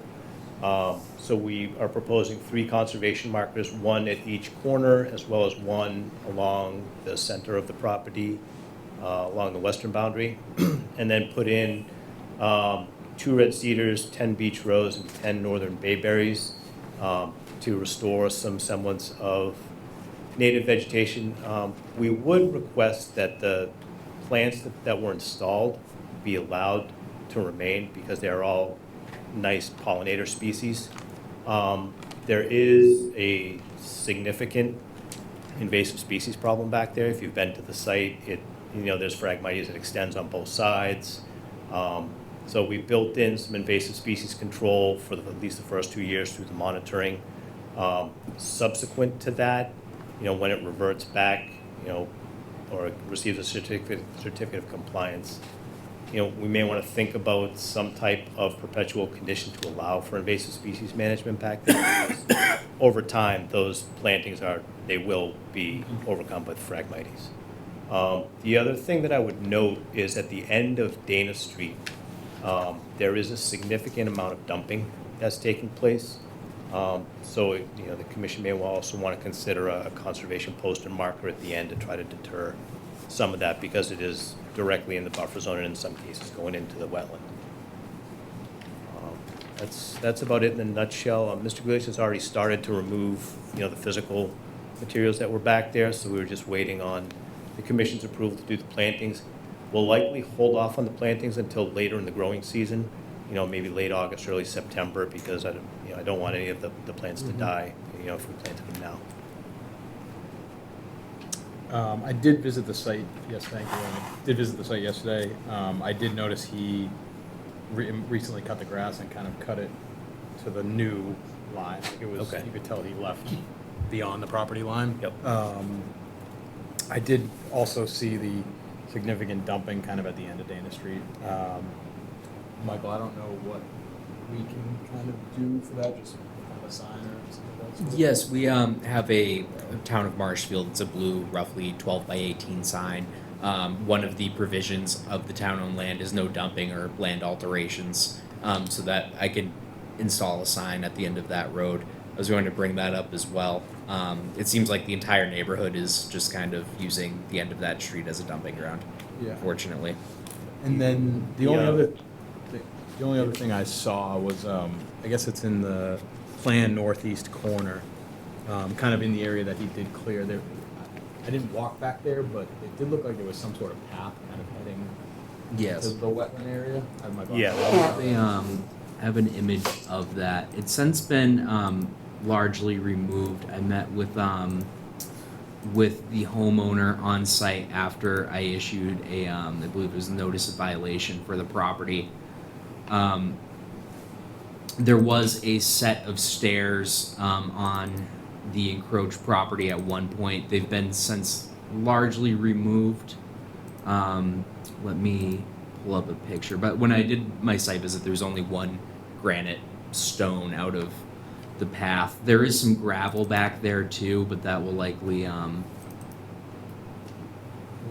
be covered by Phragmites in a year or two. I think he had beehives back there, Oh, okay. and he removed the beehives. The other thing to note is that we did file a floodplain permit Yep. application, and all of the other boards have signed off except for the conservation permit. Yeah, the building commissioner's comments were, the property's located in AE 11, and R3 zoning district. Project has an active floodplain permit, and he has no issues with the project. This is an image of some of that gravel and the block there. I actually didn't see the block, I guess, maybe it had been since removed. Yeah, it seemed like there was a small set of stairs that the majority of them have been removed, but this was a relatively large piece of granite to be picking up by yourself. Yeah. In general, though, I mean, it's a buffer zone restoration. It's an improvement to what had happened. So, does the commission have any comments regarding this project? I would say certainly leave any plantings that are there that are appropriate. That's fine. And is there Any comments from the audience or people on, or anyone on Zoom?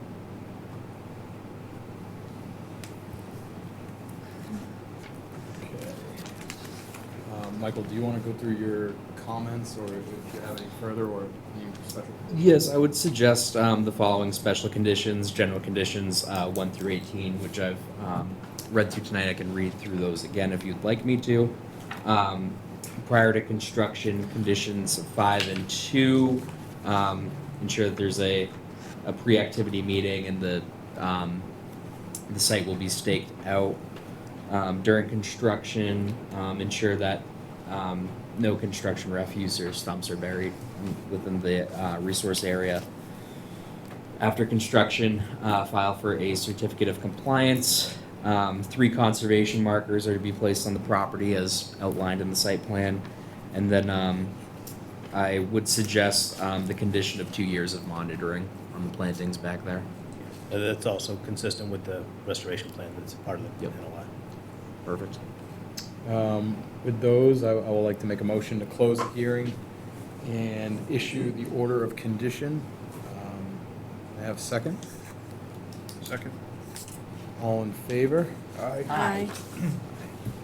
Aye, thanks very much. Okay. Thanks. All right, 25 Planting Fields Road, in compliance with the regulations of Massachusetts General Laws, Chapter 131, Section 40, the Wetlands Protection Act, and Code of the Town of Marshfield, Chapter 294, Wetlands Protection, a public hearing will be held by the Marshfield Conservation Commission on Wednesday, July 17, 2024, to consider the notice of intent filed for 25 Planting Fields Road. And the hearing officer is Commissioner O'Donnell. Thank you, Chair. Michael, are we all set with the administrative requirements? Yes, all administrative requirements have been met. Okay, I went out, visited the site last week. Thank you, Rick Grady from Grady Consulting. This is an existing home at 25 Planting Fields Road. They have an existing railroad tie retaining wall to the rear of the home, as well as some stairs leading down towards the backyard and towards the wetland resource area. It's delineated by Brad Holmes, shown in flags 3 through 11 on the plan here in a dotted line. The wall's in disrepair. It's falling down. No doubt about it. I don't know, Mike, did you take any pictures when you were out there? No, it's yes, not that I did. important, but it is quite completely, deteriorated, as you can see here. The surface area above it is starting to collapse as well, so. So they'd like to replace that wall. Disrepair is being kind, I think, in terms of what this wall is. So they want to replace it in the same location, no change to the location. It's approximately 4 feet high, set a little bit into the base of the ground. The existing stairs that lead down towards the backyard and the wetland resource area, they just want to remove those. They don't want to rebuild them. Quite simply, just replace that old retaining wall with a concrete wall. We've provided details. There's erosion control proposed between the work area and the wetland resource area. I'd be glad to answer any questions that you have. So, like I said, I was out at the site. I met with Mona, is that right? Yes, Mona, yep. And as you're looking at that picture, the house on the the abutter has similar problem. And I guess years ago, they replaced the railroad ties with, I don't know exactly what they used, but it was a concrete wall.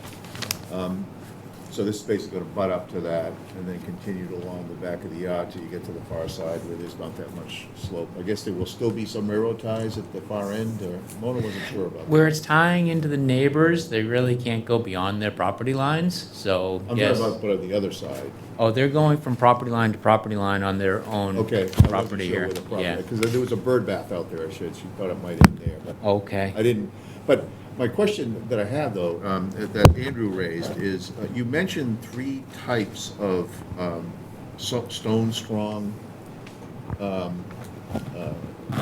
barriers. So these are precast concrete blocks. Stone Strawn is the manufacturer. The plan had 3 of them. I guess Yeah. what Andrew raised was that if the height of the barrier is more than 4 feet, you need a building permit. Okay.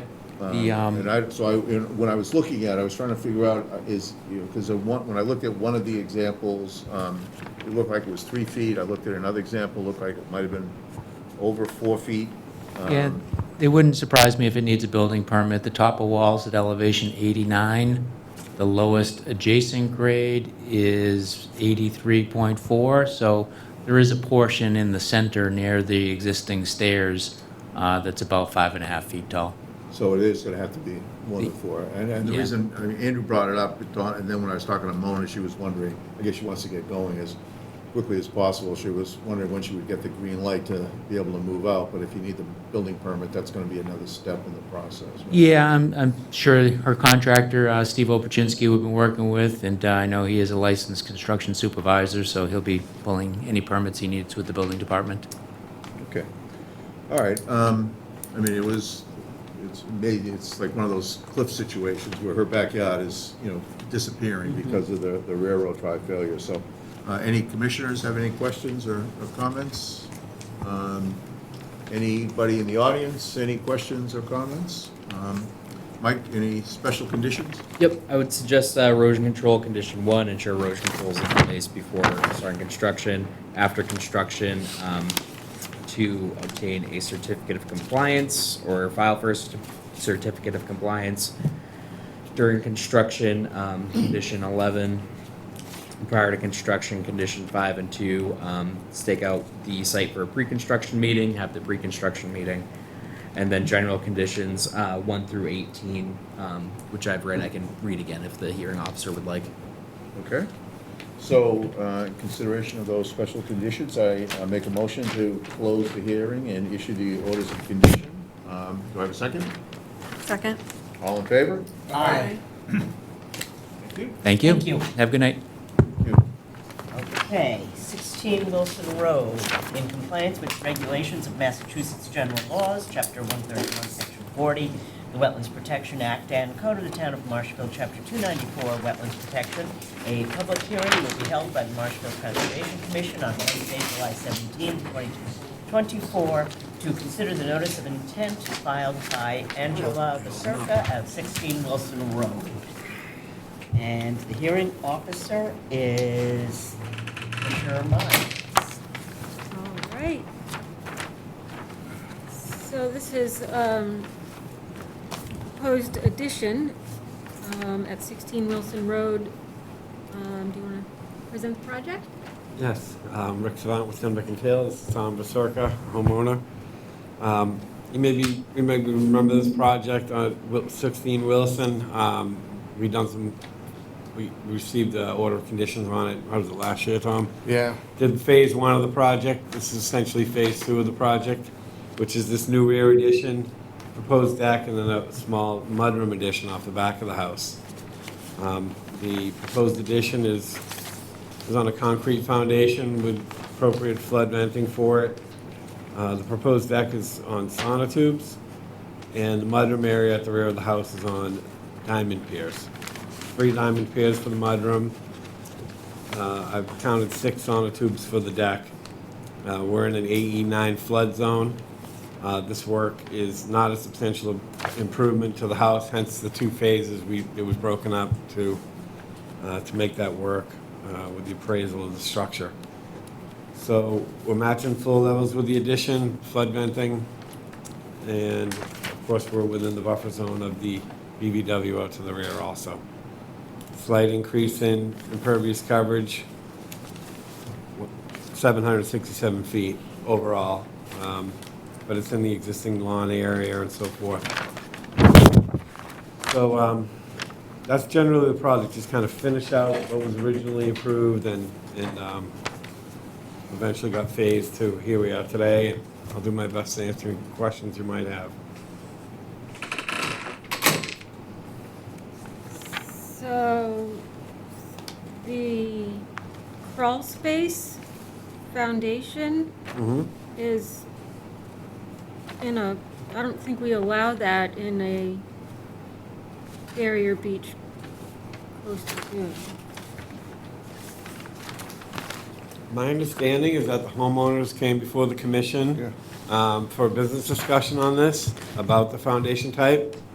I don't have the record here, but I was, Yeah, it was previously, and I added a couple more flood vents, yep. and more that were needed. more than what They was were needed. told to add adequate flood venting and diamond piers. And that's what we have tonight, so that's my understanding that took place with it. The reason we didn't do it in the first round was because it was gonna be a substantial improvement, otherwise we were approved the first time. Right. Well, technically, when you phase a project to make it not a substantial improvement, it We worked with Andrew to resolve. That's why we had to do it this way. right, but it is a substantial improvement, because, It's not a substantial improvement, it's not more than 50% of the building value. It's not a substantial improvement. okay. So, when you propose a crawl space in a barrier beach coastal dune, that's not a substantial improvement, but is a lateral expansion, it has to be constructed on, open piling foundation. I'm familiar with those regulations, and like I said, the applicant came before the commission to discuss that foundation type. I wasn't personally here, but that's what, we'll have to look at the record on that, but came in to discuss the foundation type for this specific addition, and they were correct. Do you know, It's not clear. if I may, do you know when you came in front of the commission to discuss this, so I could reference meeting minutes? It's probably about a year and a half ago. Okay, Bill Grafton was here. Okay. Bert was probably here.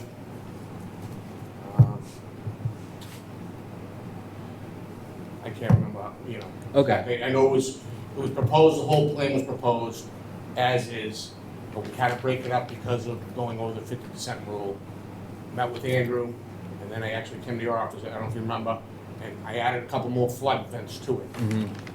to make it more, more than what was required. But this was all passed off once already, and now we're going backwards. It was previously approved as a whole plan. But like I said, my understanding is that they did come before the commission for a business discussion on the foundation, specifically about the foundation type. And Bill Grafton had come up to the site and had asked me why why we were looking to do it, and I said I was just trying to match what's already there. Because that's what's already at the house. The house has been there since 1954. And the house next to it's identical, because they're built by the same person.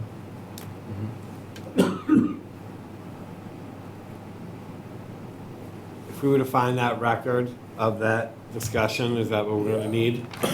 I'm drawing a blank. I remember a little bit about it, but I can't remember the Yeah. details. Right. But you would have wanted to avoid being a substantial improvement, because then you would have had to raise the whole house, right? Correct. Yeah. Right. And that's why we had it, when I met with, we did pass zoning, but when we met with Andrew, that's when we had to do it in two parts. Right. What was the first part? So, First part was just sorry. basically dormering the back half of the house. We had a complete project, would include dormer in the roof and a very similar addition to this. Went through the process with conservation, was approved. But then when we got through, it was kind of early on the substantial improvement stuff with this one. They got to that stage with the building inspector, it was a substantial improvement as far as the value. They went through the professional appraisal, that process, and they couldn't do the whole project in one shot. They domed out the roof, they did the back porch, they set it on a diamond pier, a smaller back porch, and then completed the work. It's been a year, they got a occupancy permit for that.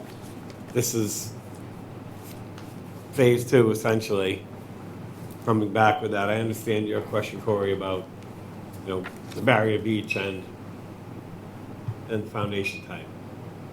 Corey, I have a question for you that you might know the answer to. Are you allowed to phase projects like No, this? yeah, you, Like there just must. because you Yeah. didn't do it all at the same time doesn't mean it's still not 50%. Yeah, the value is still a thing, right? Right.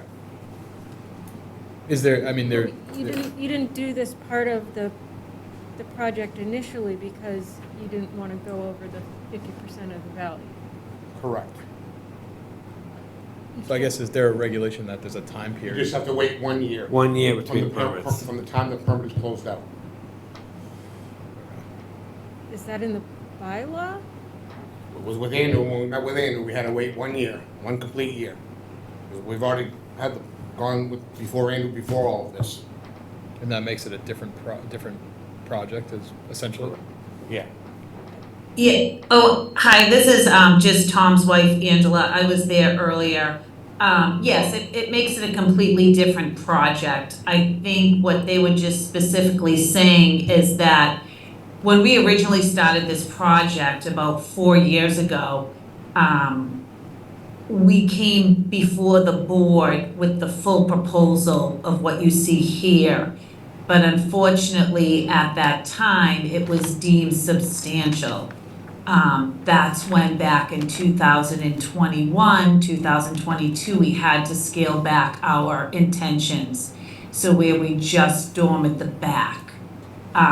We did our due diligence, we did everything accordingly, we closed out the permits, we got the certificate of compliances, we closed out our floodplain permit, we waited a full year, we reassessed our house, and what we're doing now is we're doing another addition.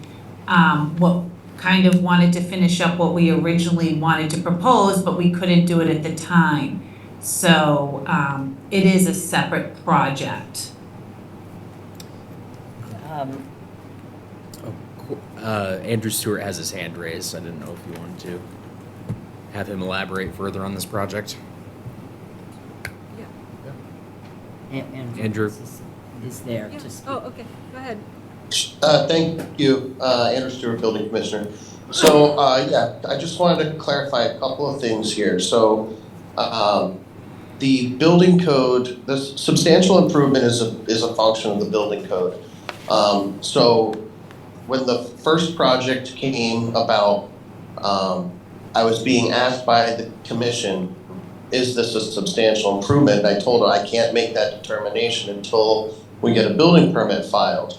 And so when we finally got to the building permit phase, it was determined that this project would be a substantial improvement. So we had those discussions, they scaled back the project, and they only did the one project. And yes, once you close out a building permit with a certificate of occupancy, if you wait a year before applying for any further permits, those projects they don't get combined as far as the cost of the work.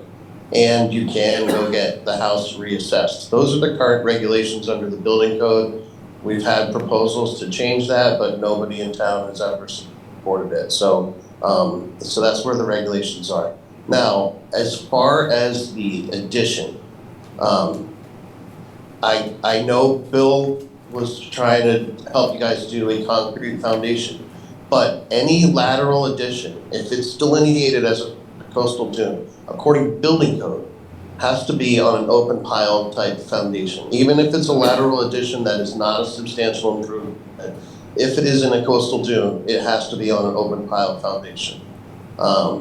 So that's why I asked the commission if are they delineating this as a coastal dune or not?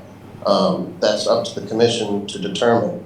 But any crawl space, if it is approved, has to be at or above the adjacent grade outside. It can't be lowered down like it was in one of the plans that I saw.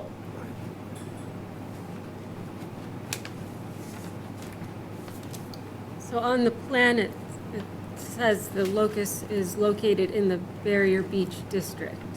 It certainly is, right. And then, so it's either, I know we either have a coastal beach or coastal dune, right? Yeah. Even if it's lawn and salt marsh and all that, still classify it as, it would still be classified as a dune. I mean, I understand how we've interpreted it over the years. Barrier Beach, either Yeah. coastal beach or coastal dune, right? That's what the building code is. Right, yes. I understand that. I'm basically working with the homeowners. They had a discussion about it. I talked to them about the foundation type. And it was clear to them that they had a discussion with the commission and they were told that they could use concrete foundation if they added flood vents. And we're here, that's what we have.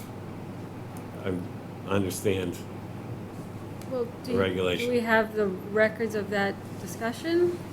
Not on hand. I can pull the meeting minutes once I research and find out what hearing that was at. I mean, Okay. Do you want to continue the hearing? we either, So, can I, so the Barrier Beach District is a zoning district, correct? Or an overlay? No, that's a Wetlands. resource. Oh, That's a okay, I was resource. confused by the, okay, Yeah, yeah, I have it there, yeah. Okay. But gotcha. it certainly falls within that. I think it's quite a stretch to say that this is a coastal dune where this property is, but I understand. Maybe before it was developed, it was probably a dune. But today, it's, It's a lawn Well, and we look marsh. at everything else we've done in the area. Right. And it's, I think we're pretty consistent. Yep. So, I mean, you still achieved your goal. You didn't have to raise the whole house. yep. No, right, no, I understand that. Just So- wanted to match what was there, was the whole aesthetics of it, everything, just trying to match what was already there. Okay, so go ahead. No, I don't know if Andrew has his hand up again, or if that's just left over. I'm not sure if he does. It doesn't show that on my screen, Andrew. Oh, okay. It doesn't look like he has his So hand up. that's what gonna need to be clarified. Yeah. It's either gonna be on piers or, Yeah. I think even if we find the record, we we're need gonna to have determine to convince them. Yeah. what transpired. How Well, not, important is it not to have? really. We just need to Well, determine so what what is it's it doing to or have? not. Doesn't really matter Well, what we need, happened in the yeah, past, right? we need to Like I said, determine the it was supposed to resource run. area. I'm saying it was I guess it's- definitely And I'm approved. curious to know what I'm sure it was. Yeah. we said the last time I don't remember this. I'm pretty sure I was here, but I don't remember. I'm not sure I was here. Yeah, I don't know if you were here. No, Bill was still Bill here. Bill Grafton was Yeah. here. Yeah, There was Bill Burr, there was a couple other people on the board that aren't here. So that's really, we gotta iron that out. I think it might be, might be easier to just go with piers or Yeah. something, or screws. You know, something. Okay, so do you think we should continue the hearing? We're gonna have to continue. Okay. yes. That's fair. To our next meeting so that we can clarify. Yeah. Do you have the date of when you were here? Yes, 1 second. It is August 7th, the next. Oh, okay, the next hearing?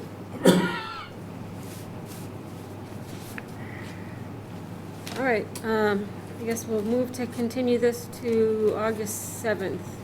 Can I have a second? Second. All in favor? Aye. Okay. Yeah, we'll I have the next meeting. need to dig into this and Thank you, Tom. clarify. Yeah, no, I got you. Like I said, it should be on record, because like I said, Yeah, oh, it's definitely Bill on- had come out, Bill had It's come out. definitely on record, we just have to find it. Because Bill had come out and met with me and everything, Yeah. way back when. Yeah, no, I don't doubt that for a minute, and, yeah. We should even have the tapes, too. I'm sure we have the tapes. Yep. Yeah, we can actually watch the meeting, so we'll see what was said. We'll clarify this resource area, see what else we've permitted Yeah. around it. And, yeah, No, that's fair enough, I mean, I- it's all I can ask, you know? well, thank you for your patience. Thank I'm you, Tom. sorry you No. had Stick to around. come at the end of a very long Yeah, agenda. yeah. to do Yeah. that. That was That's what happened, bad his one. last name was with a V. Oh, I want to hang around for the next one. okay. 16, that is 16 Wilson Road. 15 Iowa Street. In compliance with regulations of Massachusetts General Laws, Chapter 131, Section 40, the Wetlands Protection Act, and Code of the Town of Marshfield, Chapter 294, Wetlands Protection, a public hearing will be held by the Marshfield Conservation Commission on Wednesday, July 17, 2024, to consider the notice of intent for 15 Iowa Street. Good evening. And the hearing officer is Commissioner O'Donnell. Michael, are we all set with administrative requirements? Taxes, fees, and abutters have been met, and DEP Okay. file issue number. You want to take a deep breath and get ready to dive into this one? I'm fine, yeah. I know this, we're getting right back into it here. Yeah. Some of the So, Rick Savant with Stenbeck and Taylor. This is a house at the end of Iowa Street at number 15. Mr. Brennan recently purchased the property last November. Currently not staying in the house. They need to do this work and do some work on the property. He's currently staying with another family member in town so they can get through this process. What they're proposing is expansion of what is currently a front porch into an addition across the front of the house and an addition in the back. Removing some existing decks in the rear of the house and replacing it with a 2-story addition and a similar addition in the front. As you can see on the plan, we're right up against, well within the buffer zone and within the AE11 flood zone. And we're really, we're in an existing lawn area, but we're right up against that 25 feet.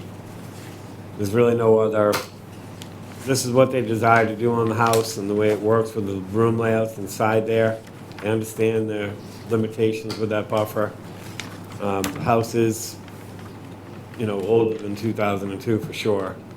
I believe it's one of the original Macker cottages that's been fixed up over the years, remodeled and done again and again. But, so we worked within those limitations. We are right up against that existing 25-foot. Out by the street is in a gravel driveway. The whole backyard's all grass. The closest point to the wetland is 25.2 feet of the existing, it's 24 feet on the existing house, and the closest point of the proposed work is 25.2. So we're not getting any closer than we already are. We're gonna stay within that existing lawn, disturbed and driveway area, but this is what they'd really have a desire to do on the property, and we're hoping we can get this, this layout, is what they really want to do. Yeah, so I was out at the site on Monday, I believe. Yeah, it is very tight. Yeah. It was trying to get myself oriented in terms of the front of the house, the back of the house. Yeah. And but they're gonna go up, so first of all, it's in a buffer zone, vegetated wetlands on the side. It's not a buried beach. It's land subject to coastal storm flowage. Yes. It does have an active floodplain. I think what I was looking at is, so decks are getting removed. Yes. It almost looks like there's 2 different types of foundations in existence. One looked like cinder block. Right. And then to the right side of the house, it looked like poured concrete. Yep. And now you're gonna have new foundations that are gonna go up to Right. a 2-story addition on the front and the back. That's what they're proposing, yes. Yeah. And So this whole conversation that we just had about, substantial improvement, Andrew raised that in his notes, because I don't think he has seen a building permit yet for this? no, there hasn't been an application, as far as I know, no. And Mike and I asked Mike a couple questions, and Mike and I and Andrew went back and forth, and so one is a substantial improvement of 50% more than the value. Andrew was also raising a point that a substantial improvement can also has to do with the foundation, increasing the size of the foundation. And so without having more details on the plan, he was not sure, he couldn't make a judgment, I don't know if he's still there, couldn't make a judgment about, he needed measurements to be able to make this determination of a substantial improvement. Measurements?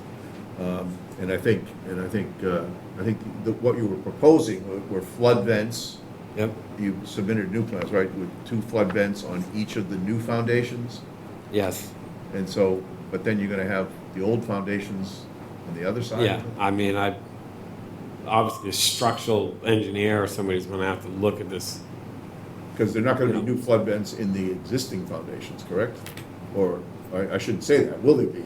They're not planning on it. I mean, it's just, unless it were required, but I don't believe that it is. If it's the whole substantial improvement thing was my least Yeah. favorite thing to discuss here with the commission. You know, it's always a tough one, you know, I understand that. Because The it's value like- of the structure is giant on this house. It's like 400-something thousand.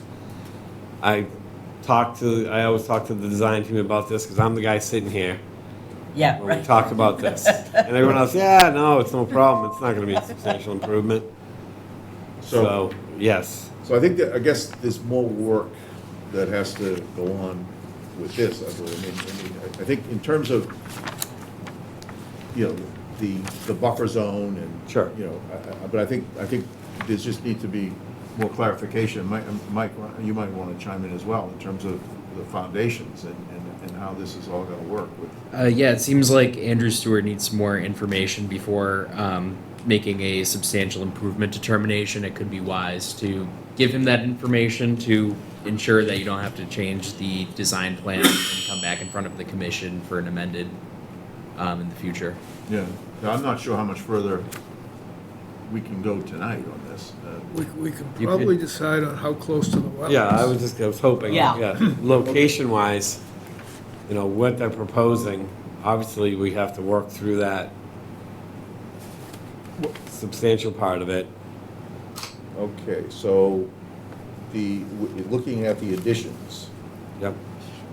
so why don't we go over those numbers again? So, Yep. and we're just really looking at the right side of the house, right?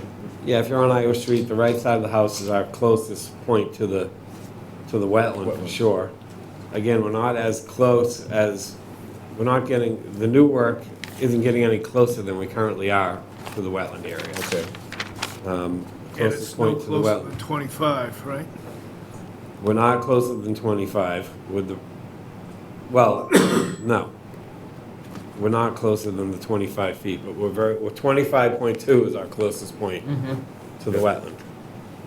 Which I know is splitting hairs, but that's where it is.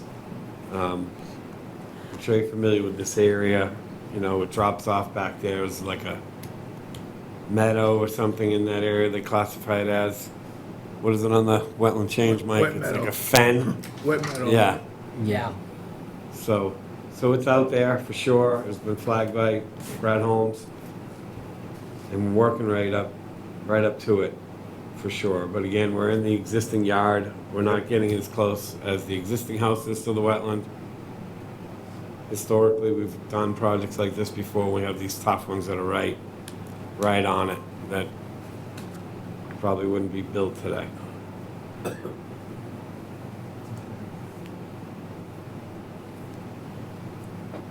So, give me some help here, Michael. Where does that leave me right now in terms of? We do what we've done in the past and condition it on the substantial, if it's not a substantial improvement, we're good. If it is, We gotta come back. then Yeah. they're back to the drawing board. Right. That's typically how it's been handled in the past. So the new plans that were submitted this afternoon with the flood vents in the new foundation. Yep. right, meets our requirements. It does.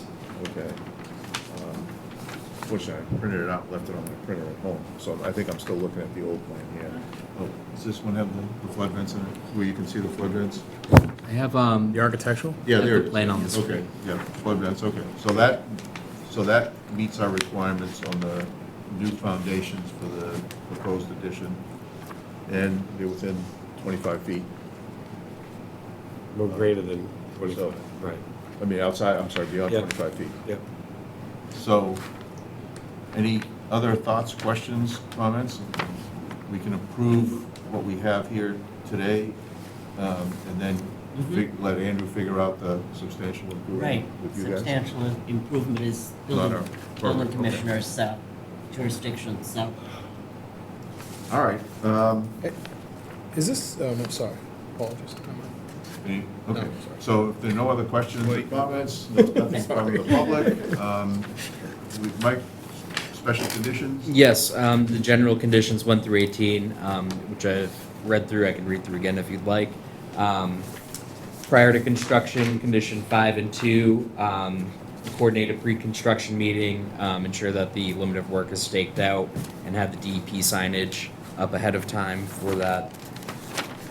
After construction, file for a certificate of compliance and provide an elevation certificate to the Conservation Commission, and appropriate erosion control devices shall be in place prior to the beginning of any phases of construction.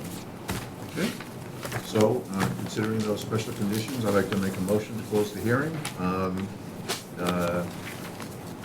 Second? Second.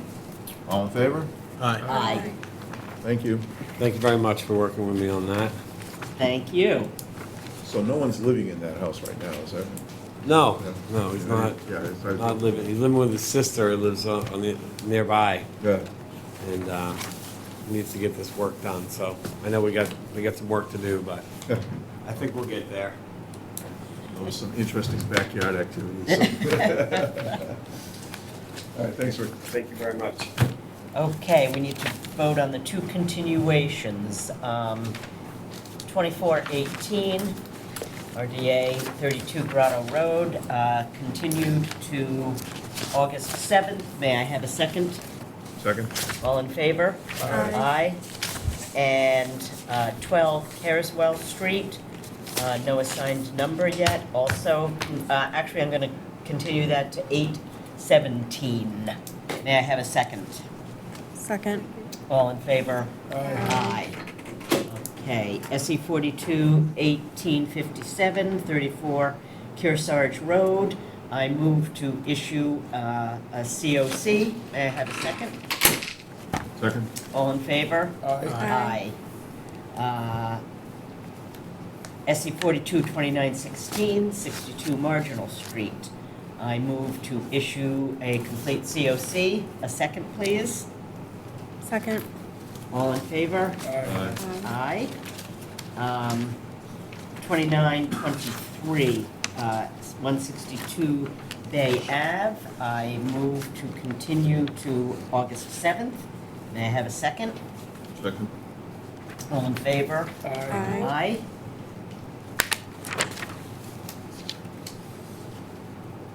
SE 42, 2975 and 2975A, 160 Bay Ave. I move that we issue complete certificates of compliance. May I have a second? Second. All in favor? Aye. Good riddance to that one. Yeah. SE 42, 2984, 25 Caroline Circle. I move to continue to August 7th. Second, please. Second. All in favor? Aye. SE 42, 2939, an extension. Is this a 3-year extension, Mike? Yes. I move to issue a 3-year extension. A second, please. Second? All in favor? Aye. SE 42, 3013, 20 Jackson Street. If I We are going to, Commissioner Hannafin, if I may.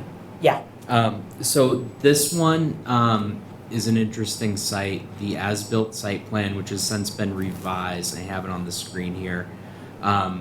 The original as-built depicted a pavement driveway, concrete, and it did not exist. I pointed that out after my site visit and found that the paver patio in the rear and the front driveway didn't exist, and they were noted as built on the site plan. It's since been amended, so it is a 3/4 inch crushed gravel stone driveway.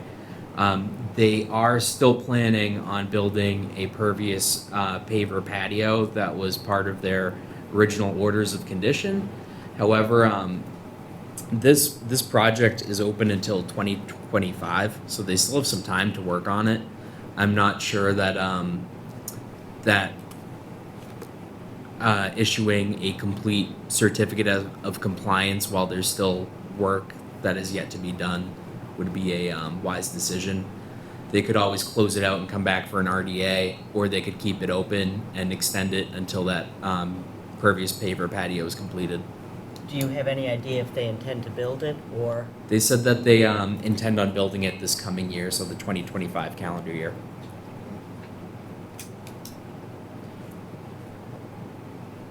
Yeah, I think we might as well leave it open. I mean, why do they want to close it if they're still? I'm not particularly sure. It seemed like I'd have to ask the representative. All right, I'm going to move to table this. May I have a second? Second. All in favor? Aye. Yeah, we'll get some more info there. SE 42 3033, 51 Secundit Ave. I move to issue a COC. Second, please. Second. All in favor? Aye. And SE 42 3069, 134 Surf Avenue. I move to issue a COC. May I have a second? Second. All in favor? Aye. That completes our business for tonight. I move to close the Marshfield Conservation Commission meeting of July 17th, 2024. May I have a Second. second? Yeah. We are adjourned.